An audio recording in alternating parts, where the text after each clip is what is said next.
Hello, ladies and gentlemen. Hello, comrades, and welcome to another episode of Under Construction. I'm your host, Ellis, otherwise known as the Admiral. Before we get started, I'd like to remind everyone that we have trading cards for sale on our website, theironhorseman.com. It's available. They're available to anyone in the US and Canada, and if somebody wants to buy them that is not in the US and Canada, please let me know and I can figure out that shipping option. Hi, Jaeger. Hi, BB. We're dog sitting, so this is going to be even more fun than usual. Oh crap, I didn't hit edit session. Uh,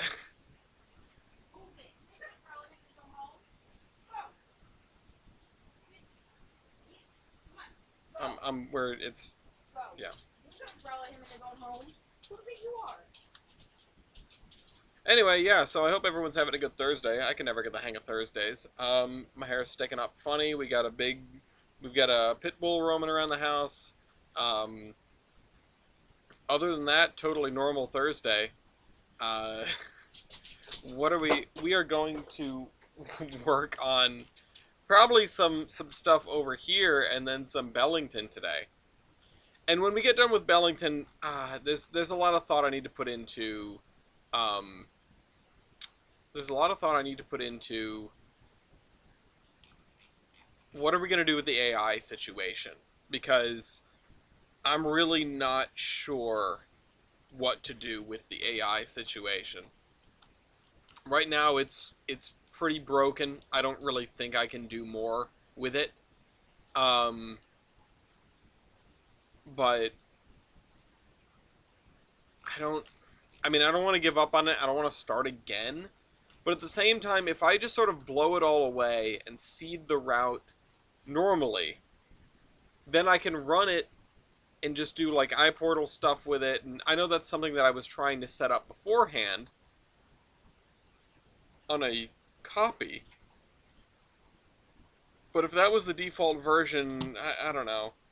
I don't know. It's tough. Excuse me. Search filter. Crossing. I need a railroad crossing sign.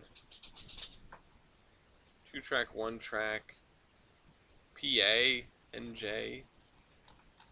What are the state ones? Stop, look, and listen. Private level crossing sign.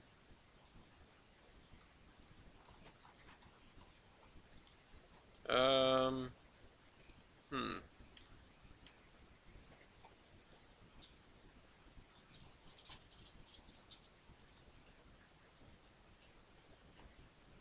Oh, this is gonna be something. Oh, elevate. Oh, the elevator platform. We already knew about that one.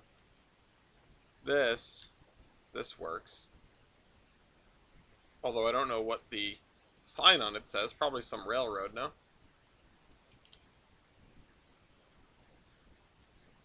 Oop.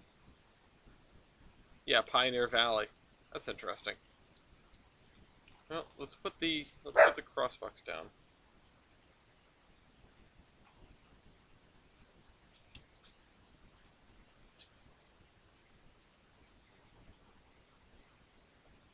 What the hell is going on between the two of them?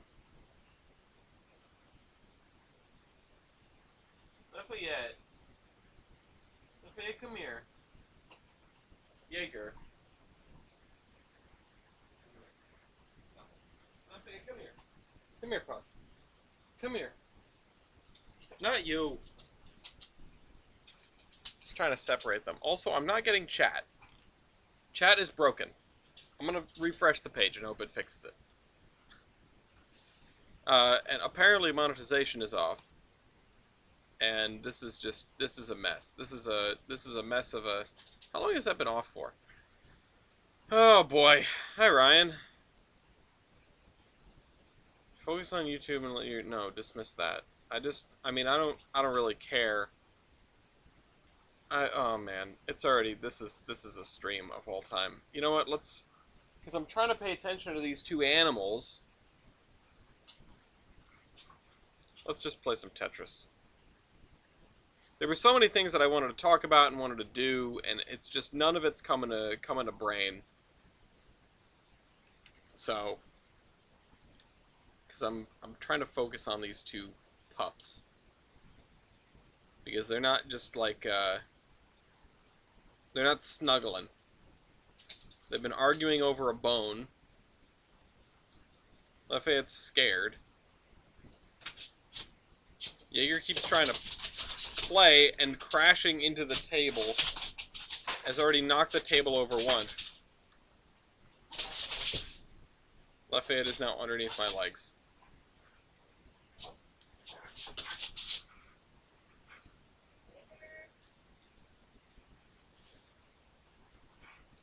I don't know if I'm gonna be able to do this stream. Lafayette is under the desk, under my legs. He's a good boy. But Jaeger wants to play, and for Jaeger that means like running around, and Jaeger weighs like 8 times as much as Lafayette does, so Lafayette is a little terrified.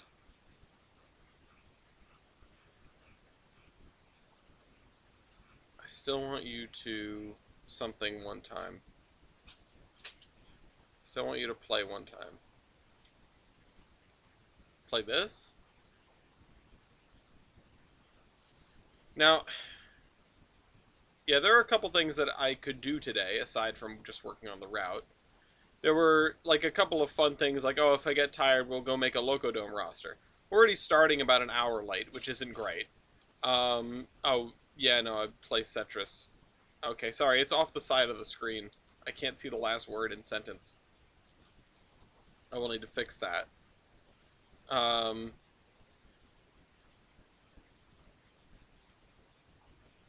Nope. No, that's not going to work either. Oh man, I was hoping this would be like a peppy and fun stream, and now I'm just, I'm distracted by other things. I'm thinking about a bunch of things with regard to Tolbrand and what to do with the AI and everything like that. Like, I'm not happy with the current state of it. I don't want to give up on it, because this would be an AI week, probably. I don't know, I lost track. I don't want to give up on it, but unless I keep up on it, there really isn't anything that I can do with it right now. Not until N3V puts some more effort into stuff. I mean, if I could get an audience with N3V and sort of ask them about what they're, sort of ask them about,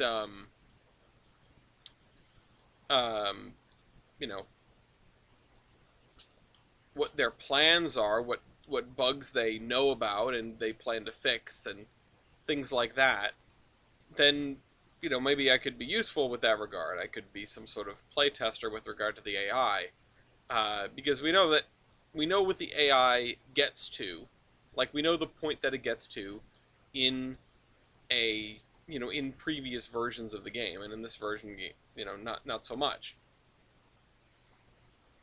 Now, I assume that some of these things will be fixed, but I don't really want to assume anything.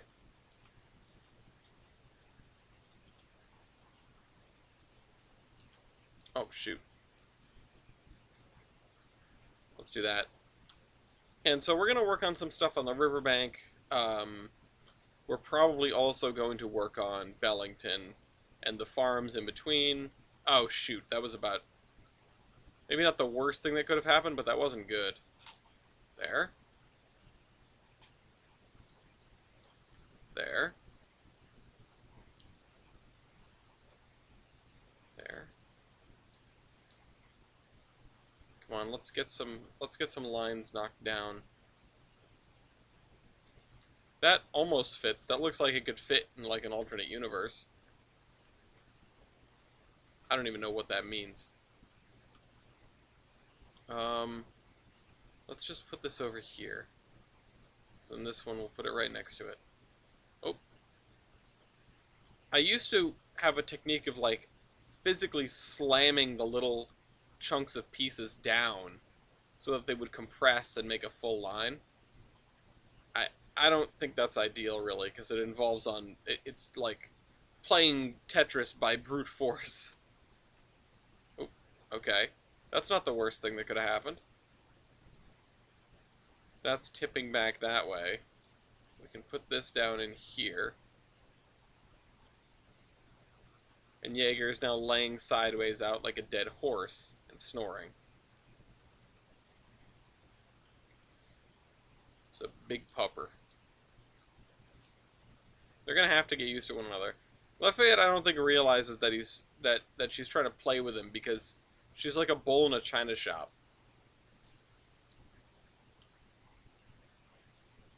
Again, just crashing into stuff, knocked over a table, dumped all the stuff on the floor already. I meant to, like, get rid of that table, like, fold it up and put it away. It's a folding table. But I did not have time to because I was busy putting out other fires, so to speak.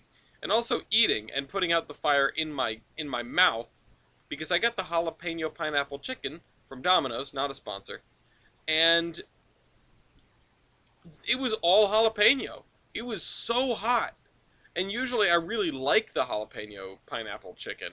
But it was physically difficult to eat. I struggled through that because I wanted to like it. And because I was trying to eat it before we got started. And then I needed, like, you know, half an hour to R&R to get my mouth ready to talk on stream. Also, I wanted to have Lafayette on my lap, but he did not want to be on my lap. He just wants to be under my desk, which is fine.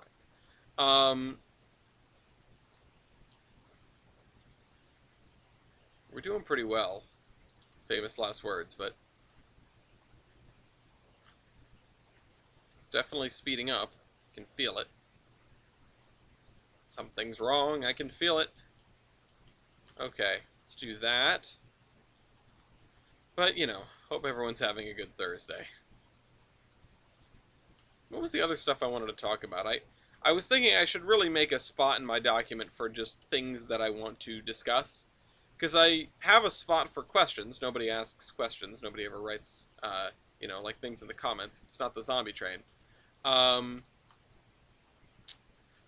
But, and I feel like I've answered all of the good questions over and over again. You know, something about era, something about history, something about this or that, locomotive, train, you know, this, okay, that's, we didn't even get close to our top score. Alright, let's go and do our Bob Ross. Let's go and do our Bob Ross, but in Trainz. Which, again, in my head is sort of more of the AI stuff. I like doing that and watching that. And yes, it's a literal headache, but, you know, it's part of the joy of painting. Alright, let's move this to, like, here. Yeah, Cetrus. Wow, that had been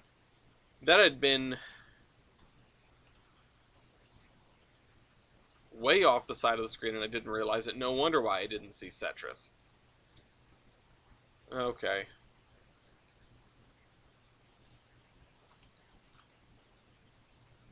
Let's do this. We've got to get the edge in here. I did already just do that, but I need to double check because I'm paranoid. Jaeger is snoring loudly. And like I said, Lafayette is at my feet under my desk. Hey, TJ. Shoot, what is it that I wanted to... Oh, man, I gotta make that call, you know? Because I don't feel like I'm getting... I mean, obviously I get enjoyment out of building the route on a certain level. But I'm not getting enjoyment out of the route. It's just a thing. It's, you know, it's static. It's a painting. And I want to play trains. I want to play with my trains, or at least watch them go, you know? Again, I really should just seek an audience with M3V. I feel like there's enough clout to go around that maybe I could talk to somebody and just get an understanding for what the plan is with AI and stuff like that. Not to share, but to guide my own work.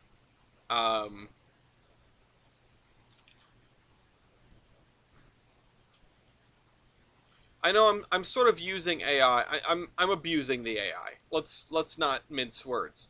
I'm abusing the AI. I'm doing things. I'm asking it to do things that it's not really supposed to do. It's not supposed to simulate a whole world. Your sessions in Trainz are supposed to be, relatively self-contained things where you are driving a train, and that train is going to meet with other trains on the way. There's a reason why, for the most part, uh, there isn't a lot of available variance in what commands can do.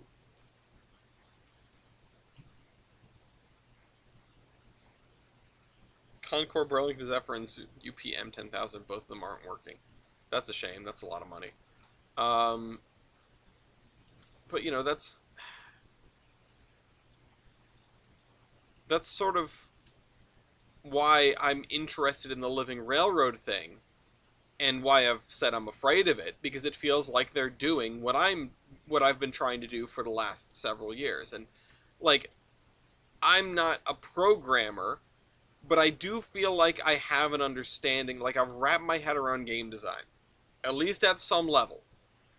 Between Merger Mania and Locomotive Versus and its associated game modes, none of those things I can claim, the 100% of the writing credit for, but I can't lie either and say I didn't do, that they're not my games and I didn't do most of the work on them. I owe it to all of the people that have given me feedback over the years, all of the people that have, played the broken versions of these games. Uh, but at the end of the day, I, you know, they're my games. Merger Mania and Locomotive Versus and Loco Royale and Loco Dome and Double Headers, yeah, they are our games, as in they are the Iron Horseman's game types. But I feel like I've had enough of a unilateral hand over these things to gain some understanding and game design experience. Um, I mean, I've taken some game design adjacent classes. I took some in college. Not that that means very much. I took economics classes in college too, but I don't, I can't tell you whether the line is going to go up or down tomorrow. Um, I know like the very basic of like Keynesian economics and supply and demand, and the theories that everyone sort of trots out because everyone learned them in college and in high school. I know that stuff, but I don't know very much else, and I'm not very well informed. To that end, I'm not very well informed in the game design sphere of like what is good, what is bad, what works, what doesn't. You know, I mean, people go to school for this stuff. People spend years in school for this stuff, and then they sit down and they think real hard with a dozen other people who also went to school for this stuff more often than not. I mean, there's lots of little indie developers out there, and some of the greatest games have come from the smallest developers. But he's underneath my desk. He's been hiding there ever since Jaeger bowled him over and crashed into the table again. Um,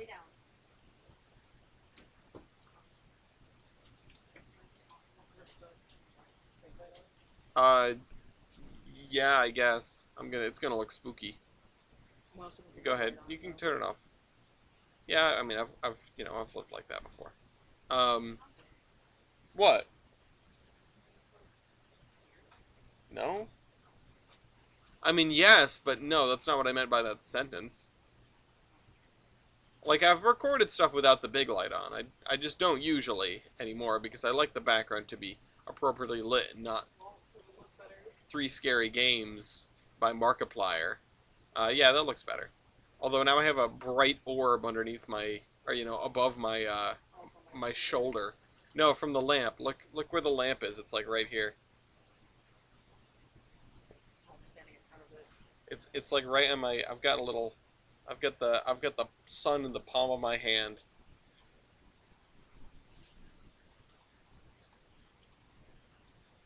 But maybe I could help.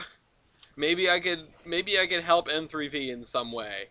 Um, so maybe I should talk with people to talk with people.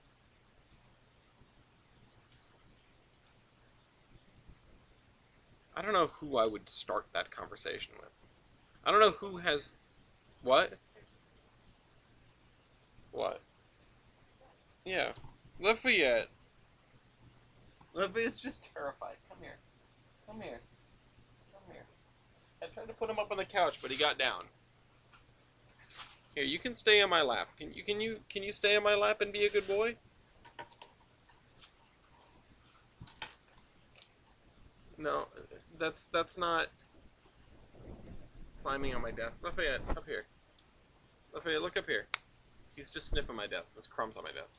Look, look, look, look.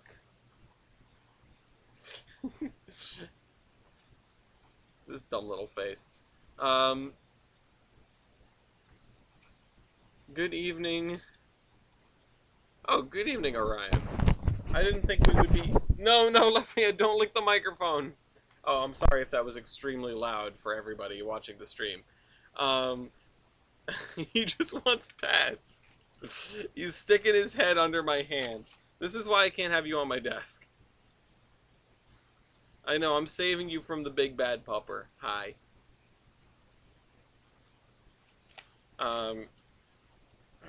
Alright. You're a good boy. You're a good... Oh, you're sliding. You're sliding. You're a good boy. But you can't stay on my lap. I'm sorry. You gotta go lie down, okay? 1, 2, 3. Lay down.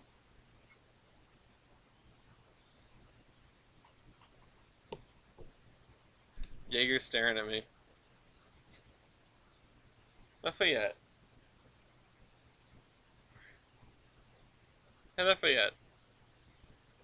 Maybe he's gonna try to get to you, maybe. He looked like he was gonna try to get to you. This is a wacky episode. Oh, you gotta go at 9:25, figured I'd at least catch some of the stream. Yeah, it doesn't help you that I started late. Again, I blame Domino's Pizza. I don't know what he wants. Alright, we've got our tree line here. It's gonna be where the edge of the trees are. I think we probably should have most of this middle area be trees as well, or at least a large part of it. Let's do just this area.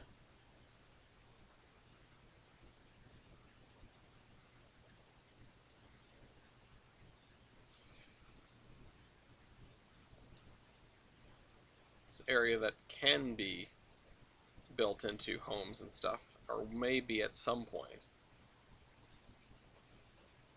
Domino's more like Domino's. Yeah, I mean, they clearly just threw this food together. There was not a lot of, like... What? Domahose?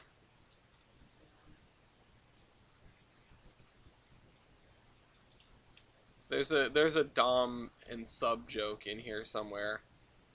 I'm not gonna find it, but it's in there.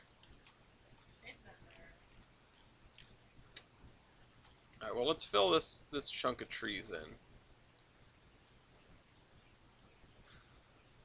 This dog snores so loudly.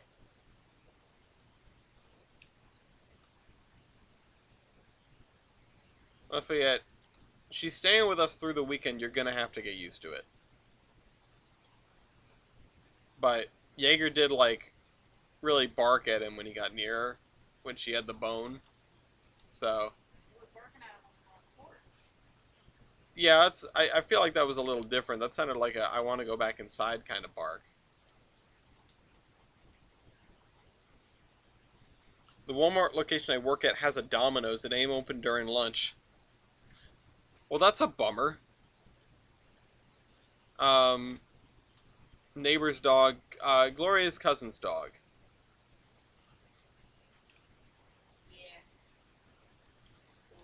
And Gloria's cousin's dog, currently available if anybody wants an 8-year-old pit bull, who's a very good girl. And very sweet to all people. Not perfect with other animals, but very sweet to people.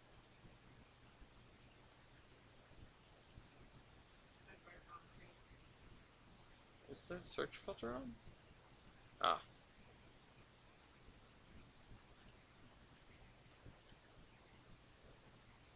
I mean, yeah, good guard dog.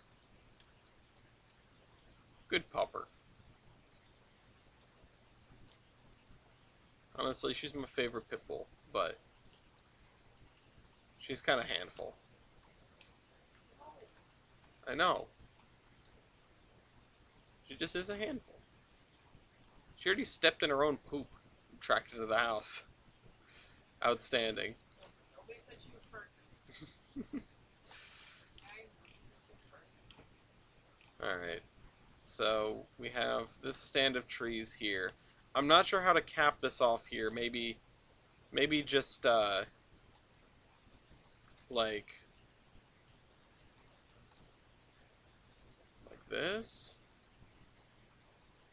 I don't think I'm setting these houses far enough back. Some of these, like, in the woods houses have very long driveways.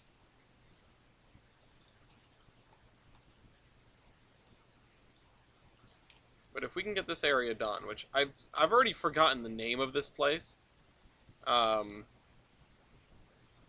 I didn't really have anywhere to write it down. Oh well, I did give it another name, whatever it says on this building. Constance, yeah. This building with the tree growing out of the roof. Yeah, it's okay.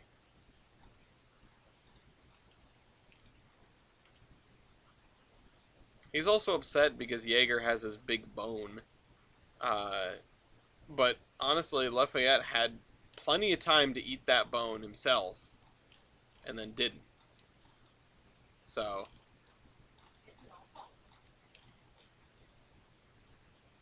I need to thin these trees out. They're a little insane. But I'm mostly just deleting the ones with the biggest hitbox, which is the big leaf ones. Not ideal. Because then we don't have this distribution of... Well, that's kind of cool.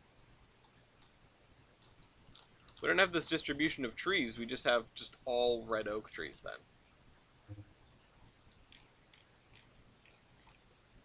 Not ideal. Maybe I'll go over it with this, but I'll go over it twice.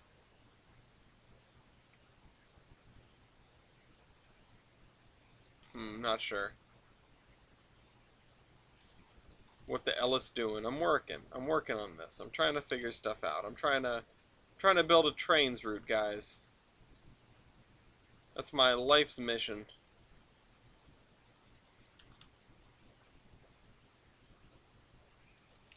Sort of. To make an automated world. This is why I do OpenTTD. Watch the trains go. I have Taki as my subsidiary in the OpenTTD world, and it's nice, but classic big dog versus small dog beef, yeah. And it's nice, but I can't tell you how many times I've gone, all right, Taki, what are you working on right now? And he goes, oh, I'm just watching the trains go by, and I get it, because I do that too. I've just, for whatever reason, this OpenTTD map has gotten me so interested again, like so, what's the word? So invested compared to the last few. Uh, that every time I've been playing, it's felt like a race to get stuff done. But yeah, it's fun. OpenTTD is so. Even the I have major gridlock, awesome. I'll be right back then.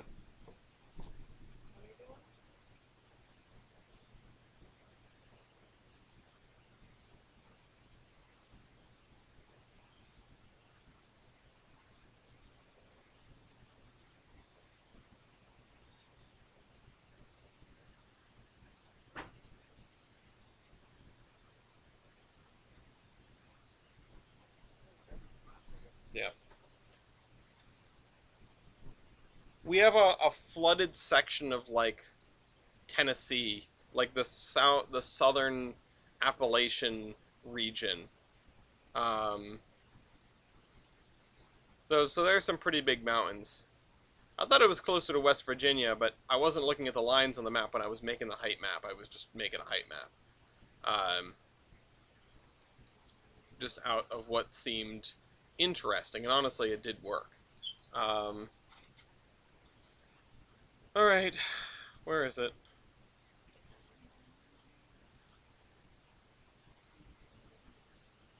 I'm gonna need to pull up the. Nope, wrong thing. Volume mixer.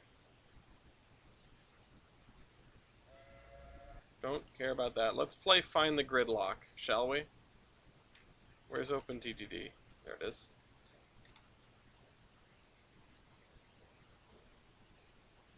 Oh, it's off the end of the screen. Well, how do I fix this?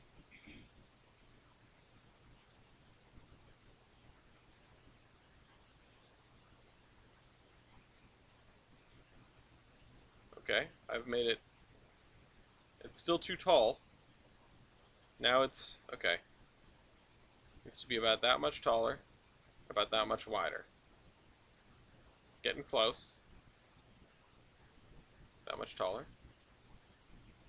Okay, there's a tiny black bar now.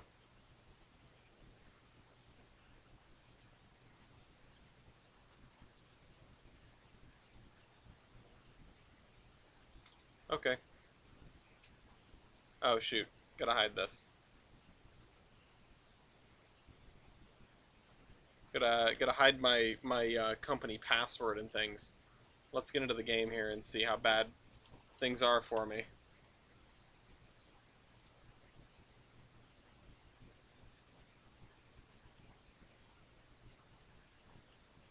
Hold on, I'm loading in. Got a lot of map to download.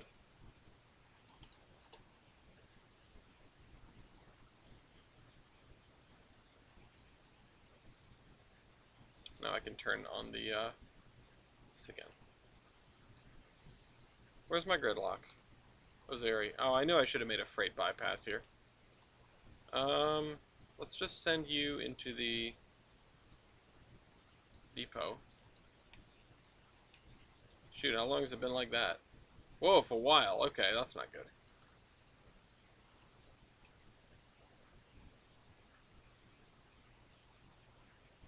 Alright, we're going to make sure this doesn't happen again. So we're doing an OpenTTD game today then.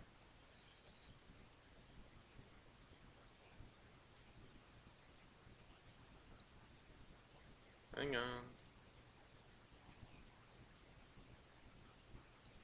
Brian, I'm not going to look at your main line in the middle of an OpenTTD stream. Or in the middle of a under construction stream. That is now OpenTTD.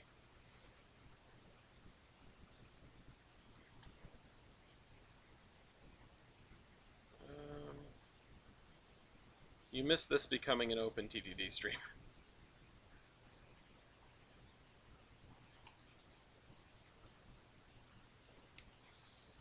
You know what? Let's actually just... Ooh, chicken parm. That sounds good.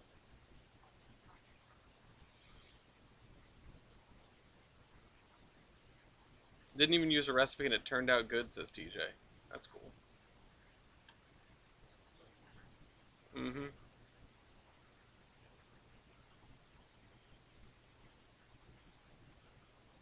Yes, yes, yes, I know. Can't find a path to continue.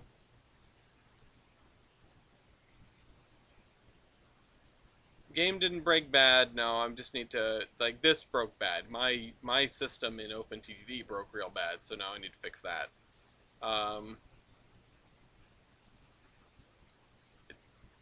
It isn't clearing up because people are still getting stuck, so we'll send you to the depot as well. There's a bunch of stuff in here. Oh, because there's no crossover back over there, and that was intentional, but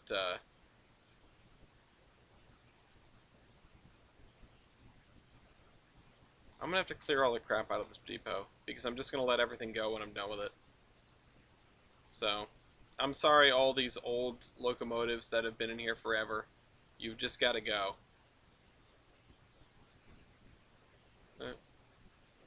So much for a museum fleet.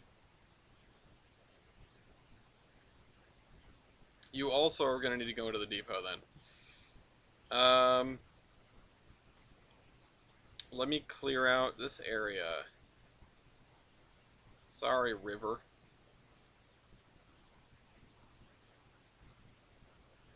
Because that crossover is actually going to be kind of important.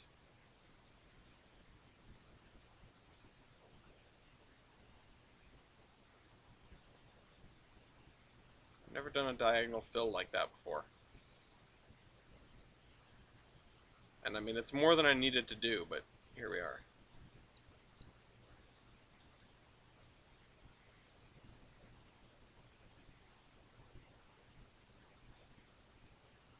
And I'll add that for Trainz to get onto that. Alright, and now all the guys are going to take this route because they're going to try to avoid the station. Let's throw down some block signals, or block signs in this case. Before anybody says anything, yes, I know that there's a thing that puts it down at certain distances. I haven't been bothered to figure out how to use it properly. Last time I tried to use it, it did not work for me. So it was a skill issue. I must have been doing something wrong, but let's let everybody out of here.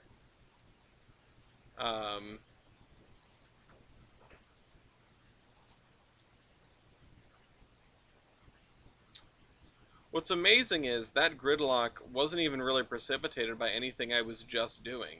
It was just something that could have happened at any time, and it just happened to happen now. Okay, these guys are still... Oh, you. Well, that's unfortunate. I'm gonna have to let this guy through the station, or really... Yeah, I'll just let him through the station. Or, you know what, I'll just do that.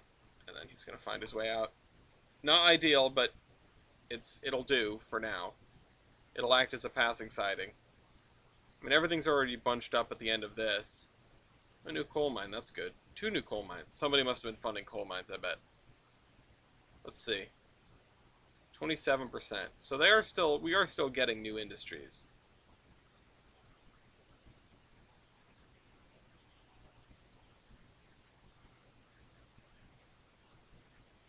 That guy's pulling up. This guy's going to go through there. This should clear itself given time. And a freight bypass of Ozeri, or even more of these cities, are things that I wanted to get done a long time ago and didn't quite get there. Oh, you know what? We are about to have gridlock again. Because now we don't have a place for this guy to go. Let's turn you around. Let's send you back to the station. And then one of these guys will go. Yeah, I know. This guy's going to be stuck here for a while. I'm surprised this guy's going via the station, actually. Oh, because he's going to the maintenance, because he's been stuck there for the last 700 years. This guy's still just moseying, huh? Why is he going so slow? Oh, is he broken down? Yeah, broken down. Yep. And as soon as he pulls into there, someone's going to find a route into here, which is good. Because that guy's going to get through. And then ideally...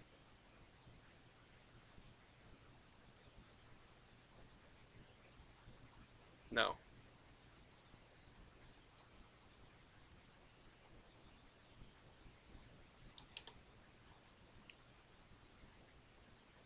Then ideally...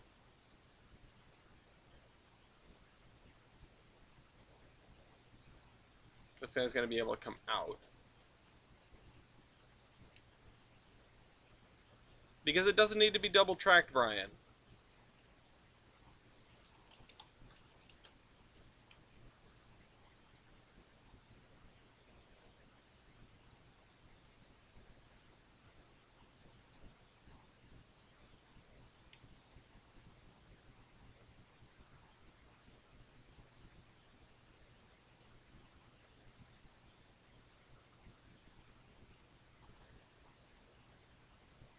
At some point it's going to handle about half as many. The gridlock was because of this.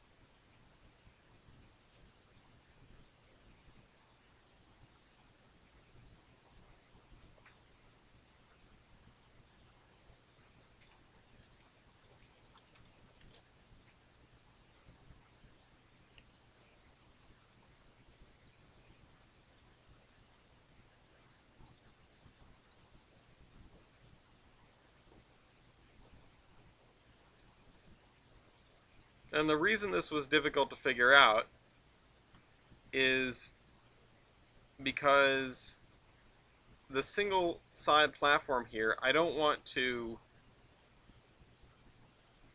add a second platform because it's just frankly unnecessary. Um, and I wasn't sure how to get another passing siding in here, and I don't really feel like double tracking this stretch because I'm only going to have maybe... There are not going to be many trains here at once. Honestly, adding the second platform was the mistake. The second platform was the mistake, and not adding a way around this more clearly was the mistake, because trains will never drive through a station platform if they can avoid it, even if that means waiting forever behind another train. So I want to solve this without double tracking it, because it just doesn't make sense to spend the money to double track it. What I can probably do is something clever with signals, including routing through and things like that. Especially now that we have the freight bypass, which means that any train could get out, even if there are two trains waiting at these signals. Now, this path, and honestly what I could do, or maybe what I should do, is make one of these signals one way, which would probably also solve the problem. Because then you would have to come back, if I get rid of this crossover again, you would have to come back via the platform, and you wouldn't have the situation of two trains waiting here and a train waiting here. Which is probably what I'm going to do. And that's sort of what I was brainstorming on before I left, before I got off earlier. Because if I do that, then what this serves to do is it lets the freight trains by when the passenger train is coming through. It lets the freight trains in when the passenger train is here. But it still forces... It forces these two tracks to function as single direction tracks. When the... I'm going to add that. It forces these two tracks to act as single direction tracks when there is a freight train that's coming through. Now, I don't know if this will gridlock again. This whole stretch was a little bit experimental, but I knew I was just missing something.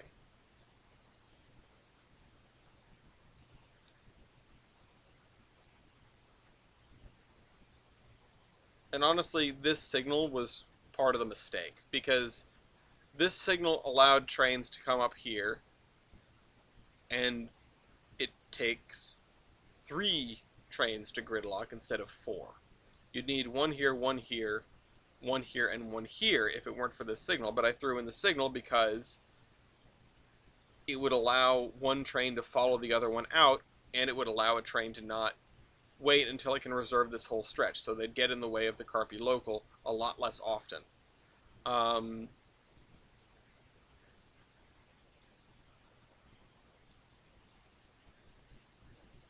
These guys are all going to the depot because they haven't maintained in however long this is. I bet there's a million things of metal fabrications over here now, too. Yeah, 2,000. But that was the thing. I just needed to institute this as a passing siding, and if we wait around for them to come back, we will see if it works. throwing down double tracks everywhere isn't something that I love to do. Just adding another track isn't the smartest way to fix things. And that's sort of where I come back to my most basic thought with OpenTTD and the way that the server works and the way that everyone in the server is handling it. And the OpenTTD Dark Arts, which may be a series in the future, where I just play basically an XXX game by myself. And I try to be as streamlined as possible. Now, what I mean by that, people are throwing stuff at the wall in terms of infrastructure in OpenTTD. Brian, you do it. Eastrail does it. Taki does it. Bender does it. Everyone that plays on our server.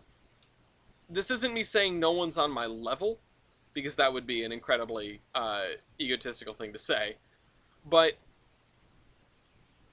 I don't think the techniques that I use are beaten out by the techniques that other people are currently using.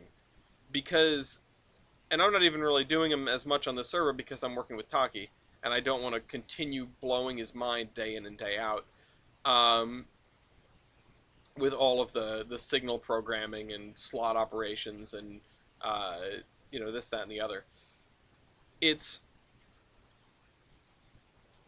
I feel like I do things to squeeze more out of my system than anyone else is attempting. And it's why I won the first game. And honestly, I just haven't cared enough to try in any of the other ones. And by the first game, I mean the map, the New England map. Now, again, this isn't a me thing. I just think that there are techniques that people aren't employing that could elevate their game. Can I have the shrubs, please? Damn, okay. Some things that people don't necessarily feel like wrapping their heads around, because I'll admit they're difficult. They're not straightforward methods of playing the game. And for the most part, you can very easily get away with just throwing down 2 tracks, 3 tracks, 4 tracks, making your stations as wide as possible, making your stations have as many tracks as the trains that you have, having, your overload of supplies, but it's okay because you're not gridlocking.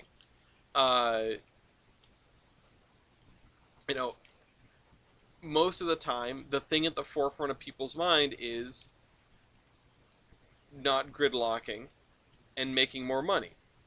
But not gridlocking sometimes comes first, because if you don't have somebody that's on the server, like Brian was, and told me so graciously, hey, you are jammed up, you can hop on after, a day or two, and not only are all your station ratings in the toilet, you might not have a company anymore,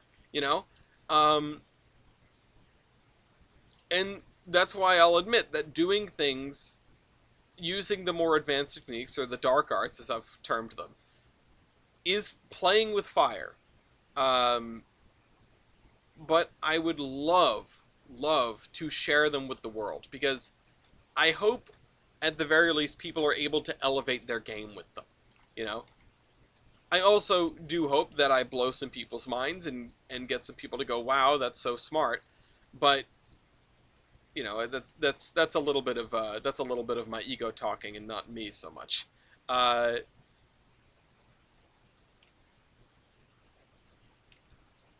Again, I don't want to act like I'm better than everybody, because I'm not. I don't dedicate myself to the game nearly as much as a lot of other folks do, and I just don't care as much as a lot of other folks do.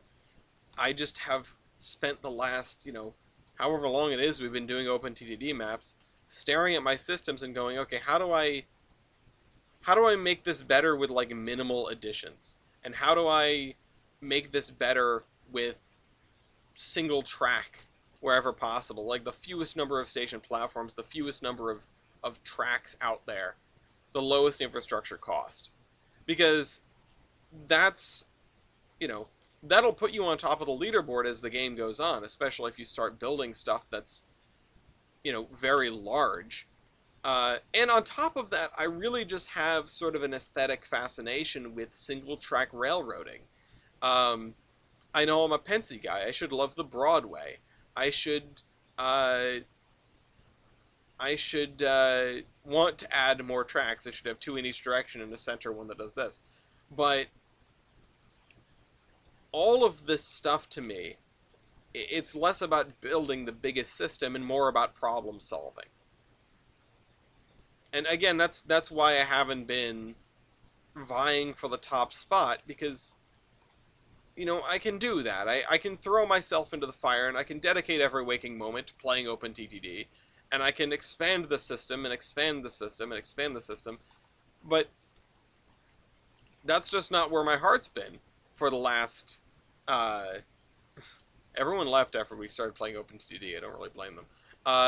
That's not where my heart's been for the last uh, several games, and now I've come back to it in this one and gone, oh, you know what? Yeah, okay, this is pretty fun, but again, I'm not making a run at number one. I don't need to. That's not what I'm here for. I'm here to solve problems. I'm here to play train game. Maybe one of these days I will make it competitive. If I feel like you know uh, if I feel like I have the time, you know, and the desire to do so, then maybe I might change my tune and I might go gung ho for it and might like reach for the top of the leaderboard. But honestly, who does that? It's OpenTTD.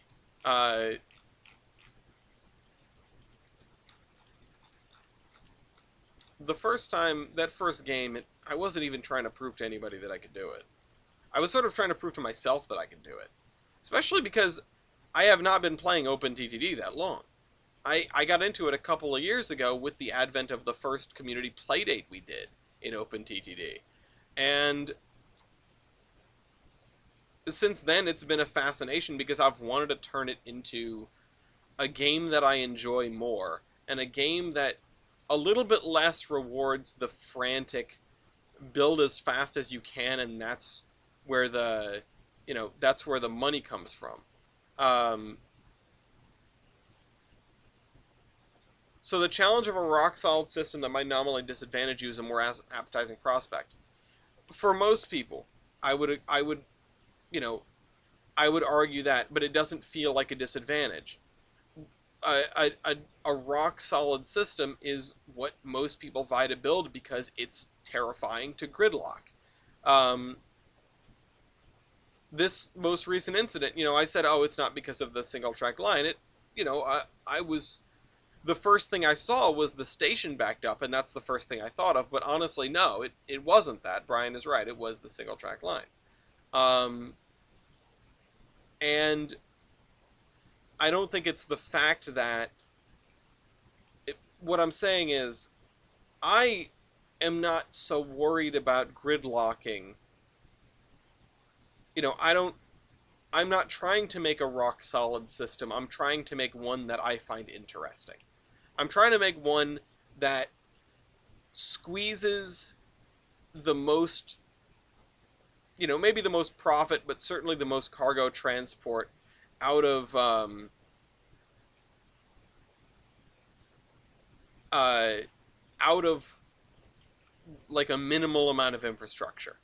And I don't mean minimal like metagaming minimal. We're not talking like, oh yeah, it's a train as long as the distance between the two places and like it turns around and then unloads.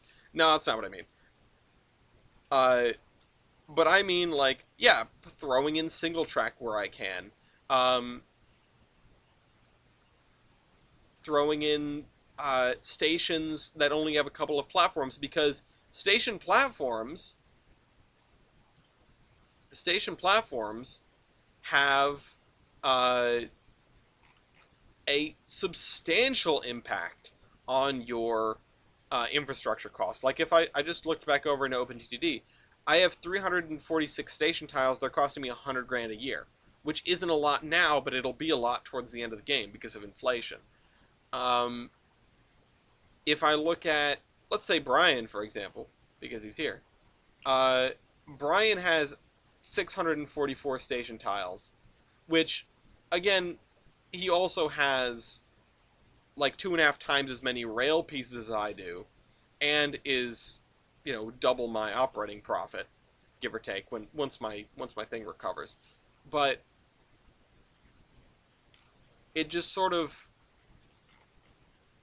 it's sort of when I look at this, because our systems are fairly asymmetric between Brian and I, and between myself and just about everybody else.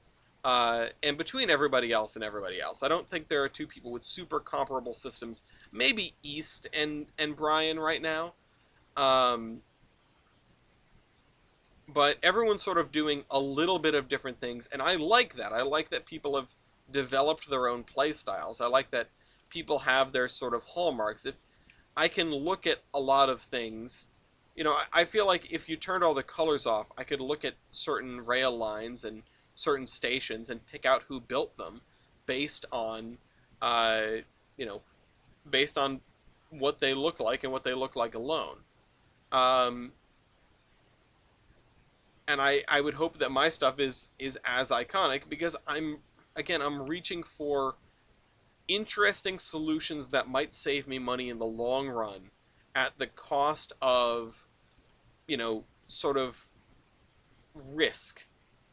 The risk of uh, the risk of accidentally gridlocking and costing myself millions of dollars in station rating. Um, Now, I can't really reference the stuff that I've done in this save because, well, part of it's been that working with Taki has made me take things a little more slowly and not go crazy with my designs all the time, but also Taki's handling most of the freight side. I started off doing passenger stuff. I pretty much hung on to doing passenger stuff. Um, I'm doing more passenger stuff than I ever have in any other iteration of uh, our OpenTTD server, and I've been finding it interesting. Um, it took a long while, relatively speaking, for me to build my first freight line, and once I did, I still left a lot of that business up to Taki basically whenever I could, whenever it felt like a reasonable thing to do.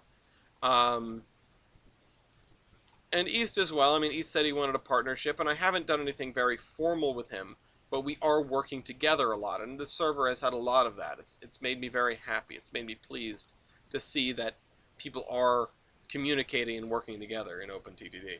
Um, Now, the other reason I don't want to single track that ties back to where I'm at with the freight game and why I don't really have a lot to show for all my talk about doing creative stuff. Um, Taki has built a lot of 6 tile stations, and that's it. That's his longest stations, pretty much. And I won't fault him for that. It helps keep train lengths down. It helps keep sanity up. But when I'm playing, I want big trains. Why? Well, because one, it's operationally interesting, and you get to use the big locomotives, which are fun. Two, because it presents fewer single trains in the system. Now I'm talking like PSR. Fewer trains in the system means uh, you can narrow things up a little bit. You don't have to do double track in places, or triple or quadruple. You can get away with single more often.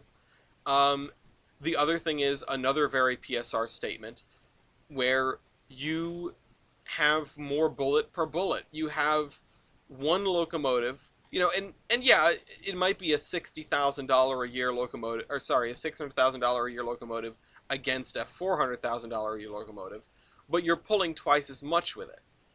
So if you can optimize for these longer trains and longer runs and mixed trains, which mixed trains are another one that people are getting into now, and I'm glad to see that people are picking up uh, on the utility of mixed trains, and that means both trains that are carrying more than one commodity at a time and trains that are running empty, or sorry, running full in both directions, running empty in both directions. Empties east, empties west. Um, but no, trains that are running full both to their original destination and back to where they started. And that's good. That saves you money, or at least that makes your money, makes your investment go further, because you built a stretch of railroad and now it's paying you double. Um, Now that's something that I looked at from the beginning, and I tried to enumerate in people, and I tried to put in my tips and tricks. Again, this is not like I want to. This is not secret information. This is not stuff that I've been hiding. That I'm like twiddling my thumbs and I'm making the good system and everyone else is scrubs. I tried to put as many of these things down in my little notes for everyone as I could, because I feel like these are things that elevate the experience and will help your company survive more if you can put them in a way that doesn't bankrupt you, that doesn't gridlock you and bankrupt you. And I get why, you know, like, these are not objectively better all the time necessarily, because there are, like I said, some pretty serious risks that come alongside trying to make a system with lots of programmed signals and slot operations and counters and what are the other things, like, you know, these mixed trains that are picking up multiple different commodities. Freight and passenger is another one, although that's a lot harder to do because the demands for freight and passenger are very different. um, I was toying with the idea of mixed freight and passenger earlier on, and then I didn't get around to it, and then Vert did it, which I was, you know, surprised by, but also very impressed by, because apparently it was working and making money. I don't know if it still is, but it was then. Um, it helps if you're handling express cargoes like produce, um, engineering supplies, freight supplies. Sorry, farm supplies rather. Um, that's the kind of thing that, like, it can certainly help in a given situation. Well, mail. I don't even think about as a mixed train. All of my passenger trains have mail on them. Mail is straight up more profitable pound for pound than passengers. You need a lot less of it um, to sort of satisfy the towns, because that's another thing. That's something I haven't mentioned to this point. We have a new GRF and a game script that handles town growth and makes it very interesting. Um, but yeah, the yeah. My point is, and man, it it is hard for me to feel like somebody tell me I'm not being just like a I'm better than everyone jerk, because it's hard to not feel like that. Uh, these are things that I sat down and I figured out, and that I want to share with everybody, um, because they're really neat. Like, at the base level, they're really neat. Um, it is a different, like, it's another layer of OpenTTD that I feel like people don't, you know, they don't notice or they don't care about, uh, because you don't have to interact with it. Like, genuinely, you don't have to. Um,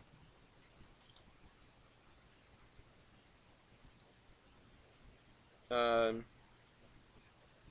I'm being honest, I would do the same if I knew exactly why I got so good at the game.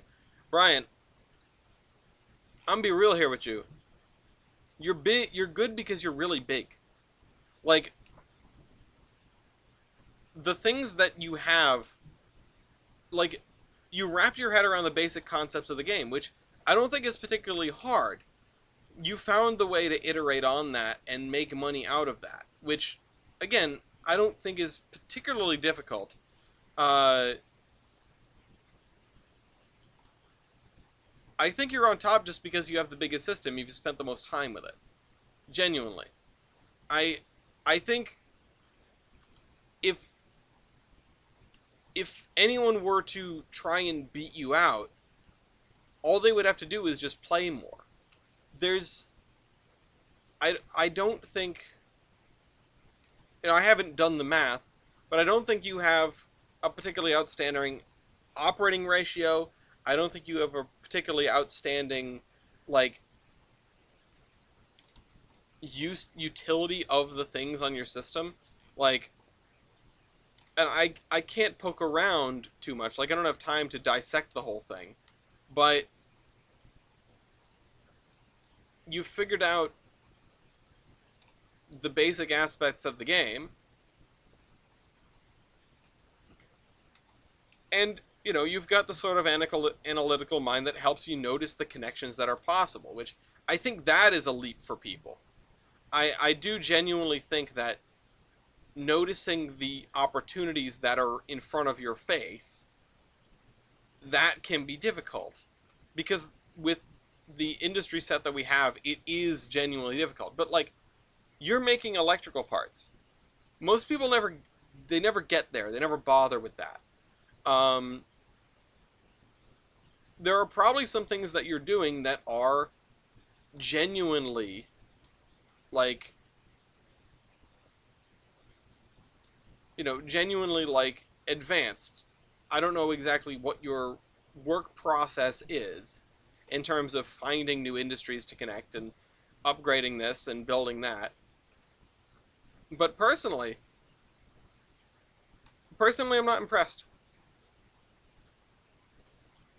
You know, personally, I'm not impressed. I feel like you have a lot of room to grow on top of. Ooh, what's this? Corn syrup factory.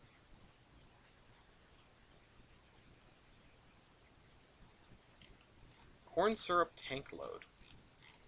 Product molasses. Oh no. I'm gonna go put this down in Bellington because this feels useful. Um,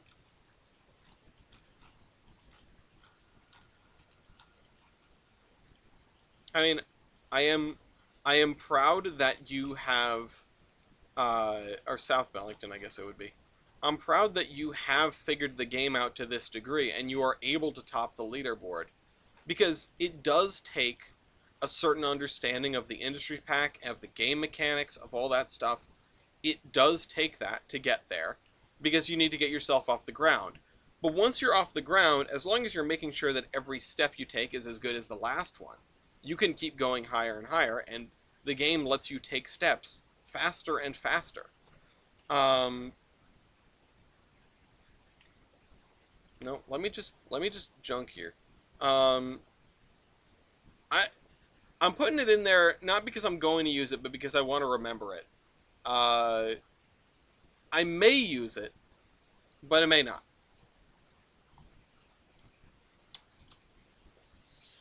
Um, Old junk store, really? I guess scrap is the word. Oops, scrap. Skyscraper.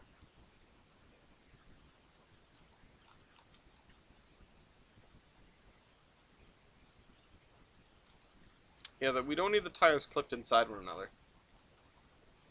What if I put one on top of the other, like so? Are these? Oh wow, they line up almost perfectly. That's kind of incredible. But Brian, I do want to sit down with you because you have a knack. I can't deny that. I do want to sit down with you and sort of walk through, if if you can articulate it, what your thought process is when you're doing expansions. I can tell you some of mine, which is that I'm looking to make a connection where I can make money both ways. Number one, um, I'm looking to make a connection where I can make money both ways, where I can um, take, where I can sort of further my industry chain, where whatever I'm making is going to be useful later, that sort of thing. And to get the like return loop in, to get that feedback loop of, you put stuff in thing, you get thing out.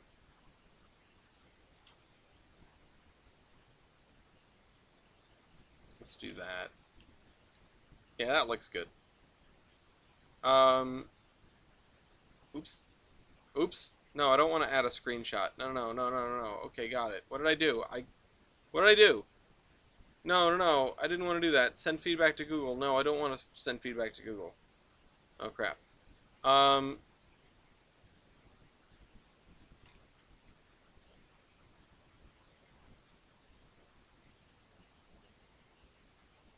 Yeah, I should go through. I should have like an episode where I rate people's systems, because I do think that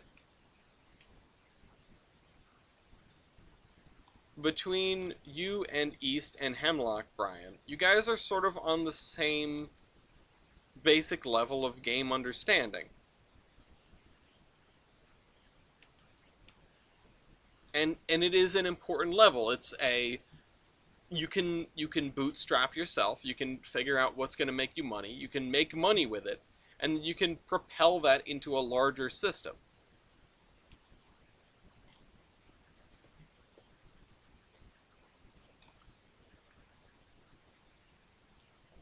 Oh, I'm looking at Horizon stuff now too. Every time I tab off, I'm just looking at this here. Although no, here's one. Here's something that you have picked up on, and that's very good. Uh, your uh, Piom, Piombino station here. This has the waypointed unload platform, which is there's an advanced technique. This is the first time I've noticed you picking up something like that, and I'm very impressed, actually. Because that's really important. Yeah, and here's another one. Point of Ferrario waypoint. I don't recall seeing you doing this on previous maps, which is good because it tells me that you're still advancing. I was worried that you had plateaued. But yeah, no, this is good. Now, the thing that you need to do, once you figure out the waypointed unloading platform, you need to figure out waypointed loading platforms. Because the biggest issue won't be, I noticed you have a yard feeding into your waypointed unloading platform. The biggest issue with stations isn't going to be the trains that are coming in to unload. It's going to be the trains that are coming in to load. So I see the technique. I don't know if it's going in the right direction. You want your loading tracks to be the waypointed ones. You want your loading tracks to be the ones that the trains stack up on, because when you have a recession, all of those loading trains need to go somewhere. Now, one of the reasons that I build the way I do is because leaving commodities sitting in a station is a sin to me. Some people don't worry about that. Some people end up with thousands of tons of... Yes, baby? Sorry, can I show off my new sweater? Yeah. Yeah. So I got a new sweater, and I don't know if y'all know Halloween Town, but I have a sweater that says Halloween Town University, and I got it off Shein for like $10. Shein is not a sponsor. No, Shein is not a sponsor. Sorry. You should have just stood there and waited until you should have just I don't stood even there know- I like don't even know if they stood can there see like it. this and then waited for me to like take a breath. There you go. And then cut in. But you just distracted me because you're very distracting. Jaeger is snoring so loud. Mm-hmm. Yeah, Where's Lafayette? Oh, he's bageled over there. it's a bagel. Yeah. I'm gonna have to eat. I ended up eating a piece of that pizza because I couldn't like get the taste of jalapeno out of my mouth. All right, see you, Brian. We should discuss systems later. Yeah.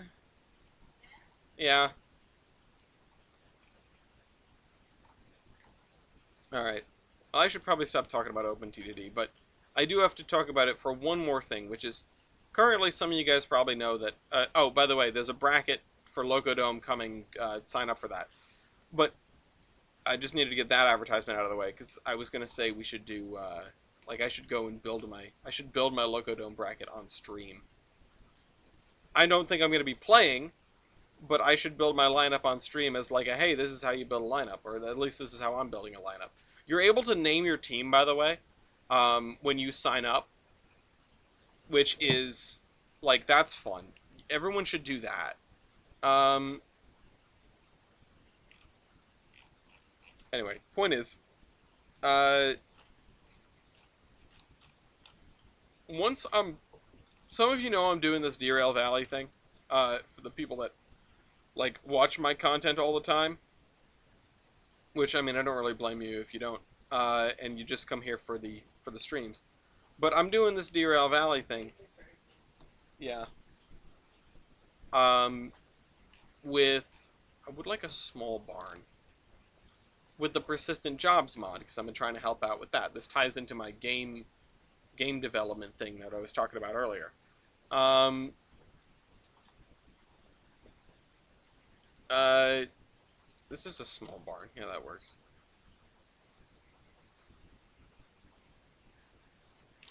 Once I'm done with that, there are a few things that I've been thinking about in terms of what to do next. And I haven't really decided on what. Because on the one hand, I could do an open TTD Dark Arts series where I I just go through and I play a game of Triple X, which is, you know, my setup, my mod pack, if you will. That looks kind of bad, but we'll see if I put grass over it how it looks. Um, and you know, I sort of explain what I'm doing and why I'm doing it in the hopes to, you know, educate some people. Um, and also, you know, explore and learn myself because I don't know everything. Not even close, unfortunately. There are a bunch of things in there that I've never used. Uh, that it's getting smaller, the things that I've never used, but for a long time there, I never used slot operations or you know, whatever. I mean, maybe I'll do like a half an hour stream every day during the next OpenTTD server, uh, for like a hey, here's an update, here's what we did and why. That might work, but I don't know. Else should I do a bracket team with all cards or mostly cards and the meme? I assume the meme is the Portuguese engine. Um, I mean, you could do a team with all cards. That'd be pretty cool. Um, but I would be a little bit wary. I would, you know, I would choose carefully what you decide to put in your team. But I mean, you've played Locodome before, unlike most people who will probably be playing it. That's the other thing. We should probably, if you have never played Locodome, you should probably read the rules. There is a test match up for people to see how the game is played. It actually, I don't think it's really changed since then. Um, but let's see. We've got all of 5 people here.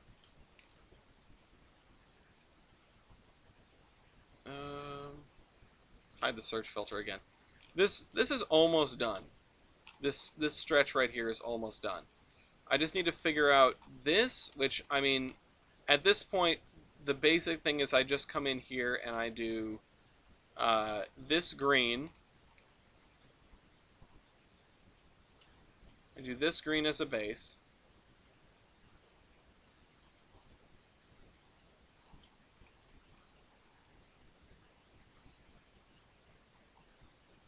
And then like so. And then I'll probably put like, again, like a hedgerow here or something. Or maybe just the shrubs. Maybe we do the shrubs.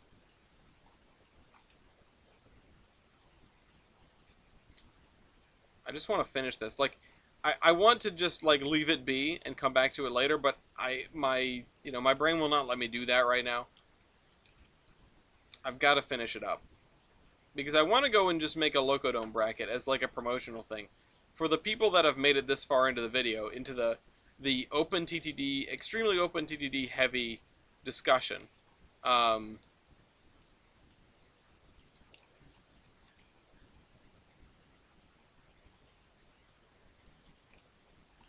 and I apologize if I was being overly rude to Brian. I just, man, he's got potential. What's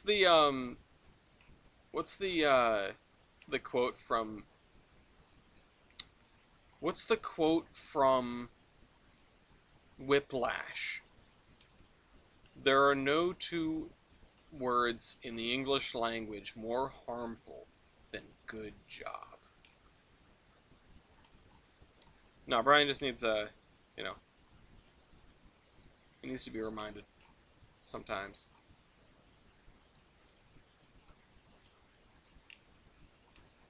Let's see.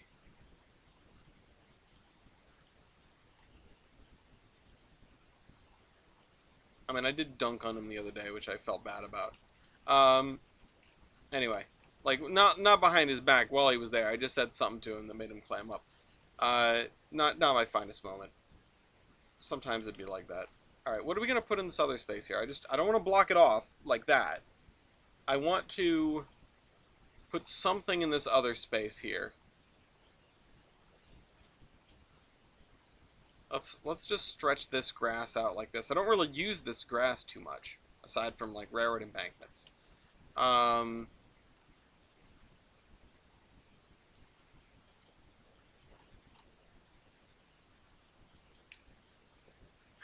And I want to get the edge of the road with the little grass spline. I mean, honestly, I might just leave it open like that. Maybe put a tree there. Maybe just like a big tree. Tree. I always start through with the acacia trees, and it's never going to be the acacia trees. I'm never going to put the acacia tree in the middle of the, sort of North American-looking wilderness.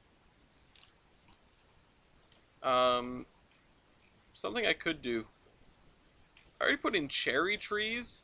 Tree dead. Let's put in a second tree there. One of them's dead, and one of them's alive. Fir tree, gum tree, maple tree, Norway spruce tree, palm tree. That's what we need. Peach tree. What if we put just a little line of peach trees, or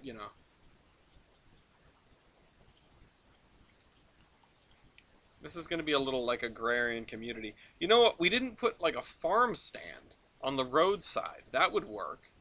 Farm stand. Aussie farm stand.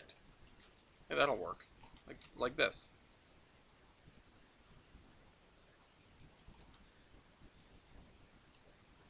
I mean, it's going to look pretty empty, but farm stand. I think I want to get out of my comfort zone and do all the cards this time, but I feel like using the C62 would still be cheating for knockouts. It does have a lot of style points. But the thing with having a bruiser for knockouts is that you need to have that card in hand when you go to do the knockout. And that means you either need to have two things available, two, what are they called? Locomotive versus rules. Let's spend some time with this then, because now I'm distracted. That's the wrong button. Screen. Locodome. Right?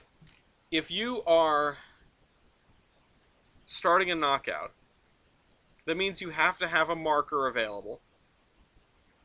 And if you are swapping to, if you're swapping to a C62, which is going to be a pretty good locomotive, because, I mean, steamlocomotive.com, C62, just, not C63, just off the top of my head, the C62, just looking at the most basic numbers, C62 is 30,000. So it's pretty middle of the pack, probably, with what people are going to be bringing to Locodome. But you need to be in the lead, and you need to have that locomotive on hand. And either you have it, you're active, or you use a second one to swap to it. Um, it's just having a knockout, like a locomotive that can do KOs reliably, effectively. Um, Knockouts are for nerds. Just get to 100 points. Um, damn right. Uh, those locomotives are seldom bruisers, and you need to be able to, you know, you need to be able to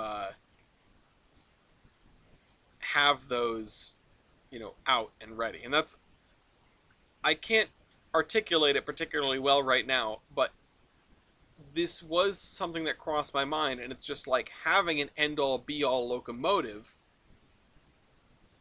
doesn't necessarily, when it comes to style points, doesn't just win you the game, you know? Um, and those are the reasons why. You need to be able to have it active, and having a locomotive that has a lot of style points and having a locomotive that is eminently, extraordinarily powerful and will win all of the stats are usually like there's a Venn diagram and the middle of it is kind of small. No, no, wrong thing. There's a Venn diagram in the middle of it kind of small. The other thing is, so you need to be in the lead. Uh, you need to have the locomotive that you want out, and afterward, the contestant's active locomotive is knocked out and the players swap roles. If the calling instigated contestant was victorious, both players, starting with the new calling contestant, must activate a different locomotive to continue. And this is where uh, it gets dicey, because if you used a swap to get your good locomotive out, that means at this point all the stats are wiped off the board because 2 markers have been used. If you didn't, the new calling contestant, which is not you, they have the ball, and they're still probably, going to be able to find, uh, yeah, uh, are going to be able to find, um, a stat to win on and to try to get themselves back into the lead. And once they're in the lead, KOs are off the board. So I feel like, if you have a couple locomotives, one of which is your points getter, and the other one is your knockout locomotive. If you get caught, on the back foot, and you get your bruiser knocked out, then you get knocked from your KO locomotive to something that's going to be less effective at actually scoring points. Now, again, a lot of this is pretty hypothetical. I am looking forward to seeing how it plays out when we actually get there.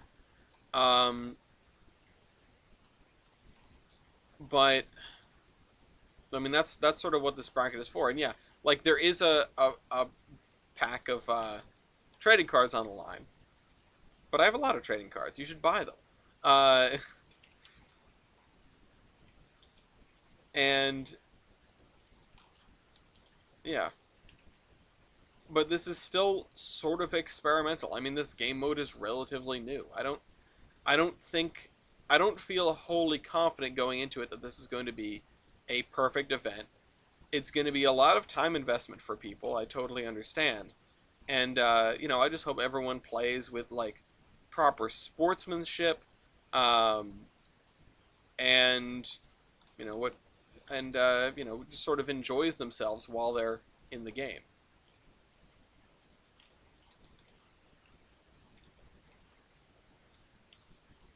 Let's see.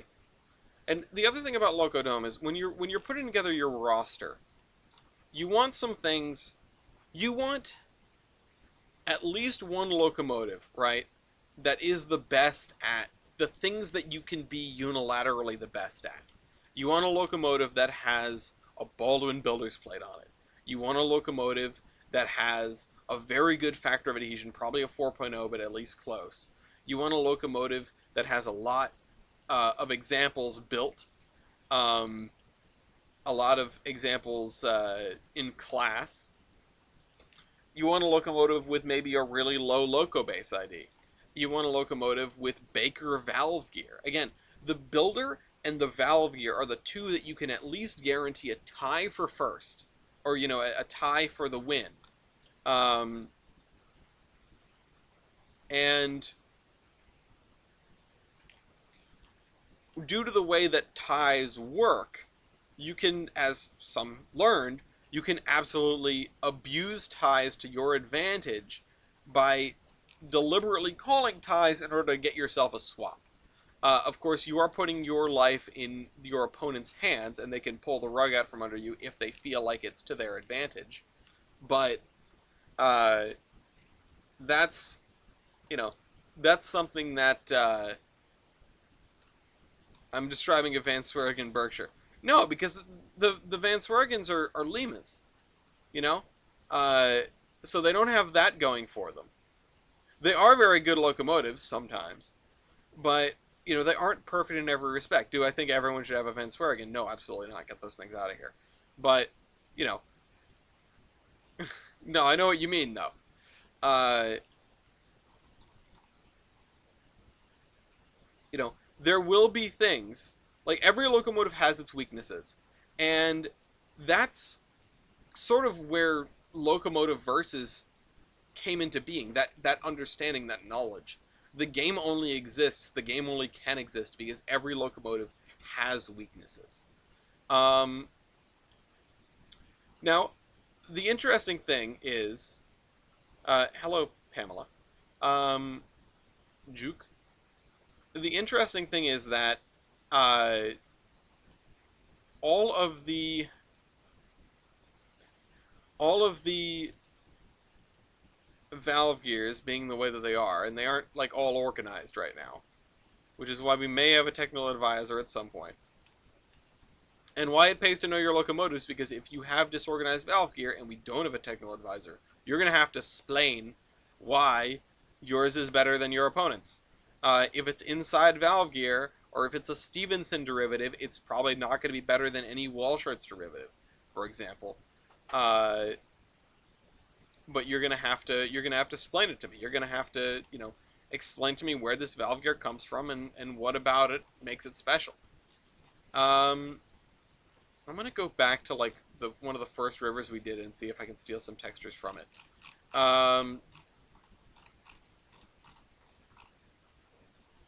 This.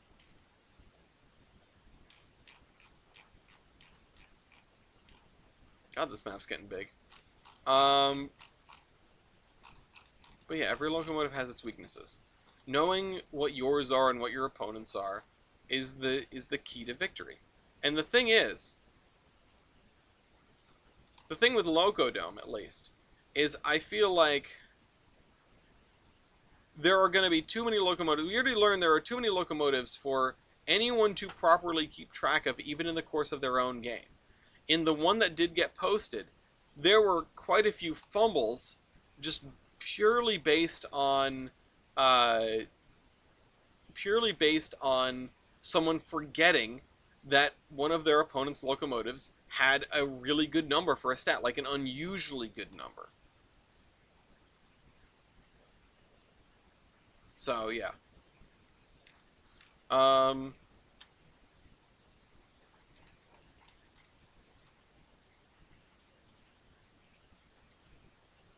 let's fill this in here. I like this little area that we have here now. This sandy grass, I've never seen it before, which means it's probably a packaged item. Uh, this sandy looking grass, but I like it a lot. Yeah, I did. Okay, yeah, that's what I was thinking of. Um, that's exactly what I was thinking of. I don't remember what the stat was though, and I think that was the one that aired too. So again, it's a good example. It's like these are long and drawn out. Losing track of what your opponent's numbers are is almost part of the game. You know, sort of. Uh, I think about this. I compare it to football in my head sometimes to justify the length of the game. Um, and I see this and I think like, yeah, over the course of a football game, right? The offense and defense, the players will get fatigued and they will start to make mistakes.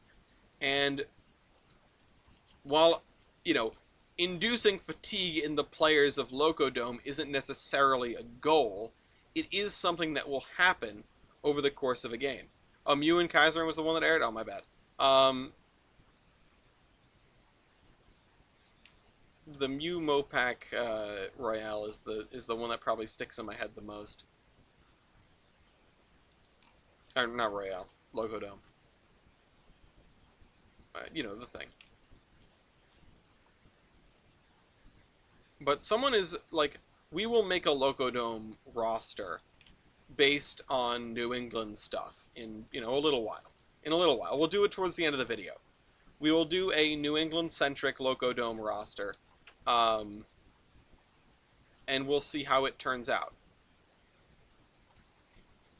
Now, I don't intend to play. Unfortunately, I probably will not be playing the game of Locodome, but I could always be playing to save myself $10 and preserve the pack of trading cards. But again, these aren't. It is the. I've said it once. I'll say it a million times. I make trading cards because I want to make trading cards. I don't make trading cards because it makes me money. It's just it's a hobby. So yeah, we'll do that. And I think I vaguely remember what my locomotives were when I tried to figure it out before, and I should make like a little spreadsheet for it. Maybe I can put something in locomotive versus tools that'll help me out. Now the thing is, I don't know if I have a locomotive that is a killer. I don't know if I have a locomotive that would do very good in knockouts. I just don't know what I would pick. The C62 is very good for a number of reasons. And I don't know a New England locomotive that is going to be able to match the C62 in style points. Maybe like 3713 could get close, but 3713 doesn't run in preservation. And I don't know everything there is to know about 3713, even despite the number of times that I've played with it. And I can't even guarantee that the Constitution will be in my sort of roster. By the way, when we talk about a locomotive that can do everything, Vanswerig and Burke coming up, it's specifically 1225. Like, let's be real here. It's 1225. 1225, you get the Polar Express points.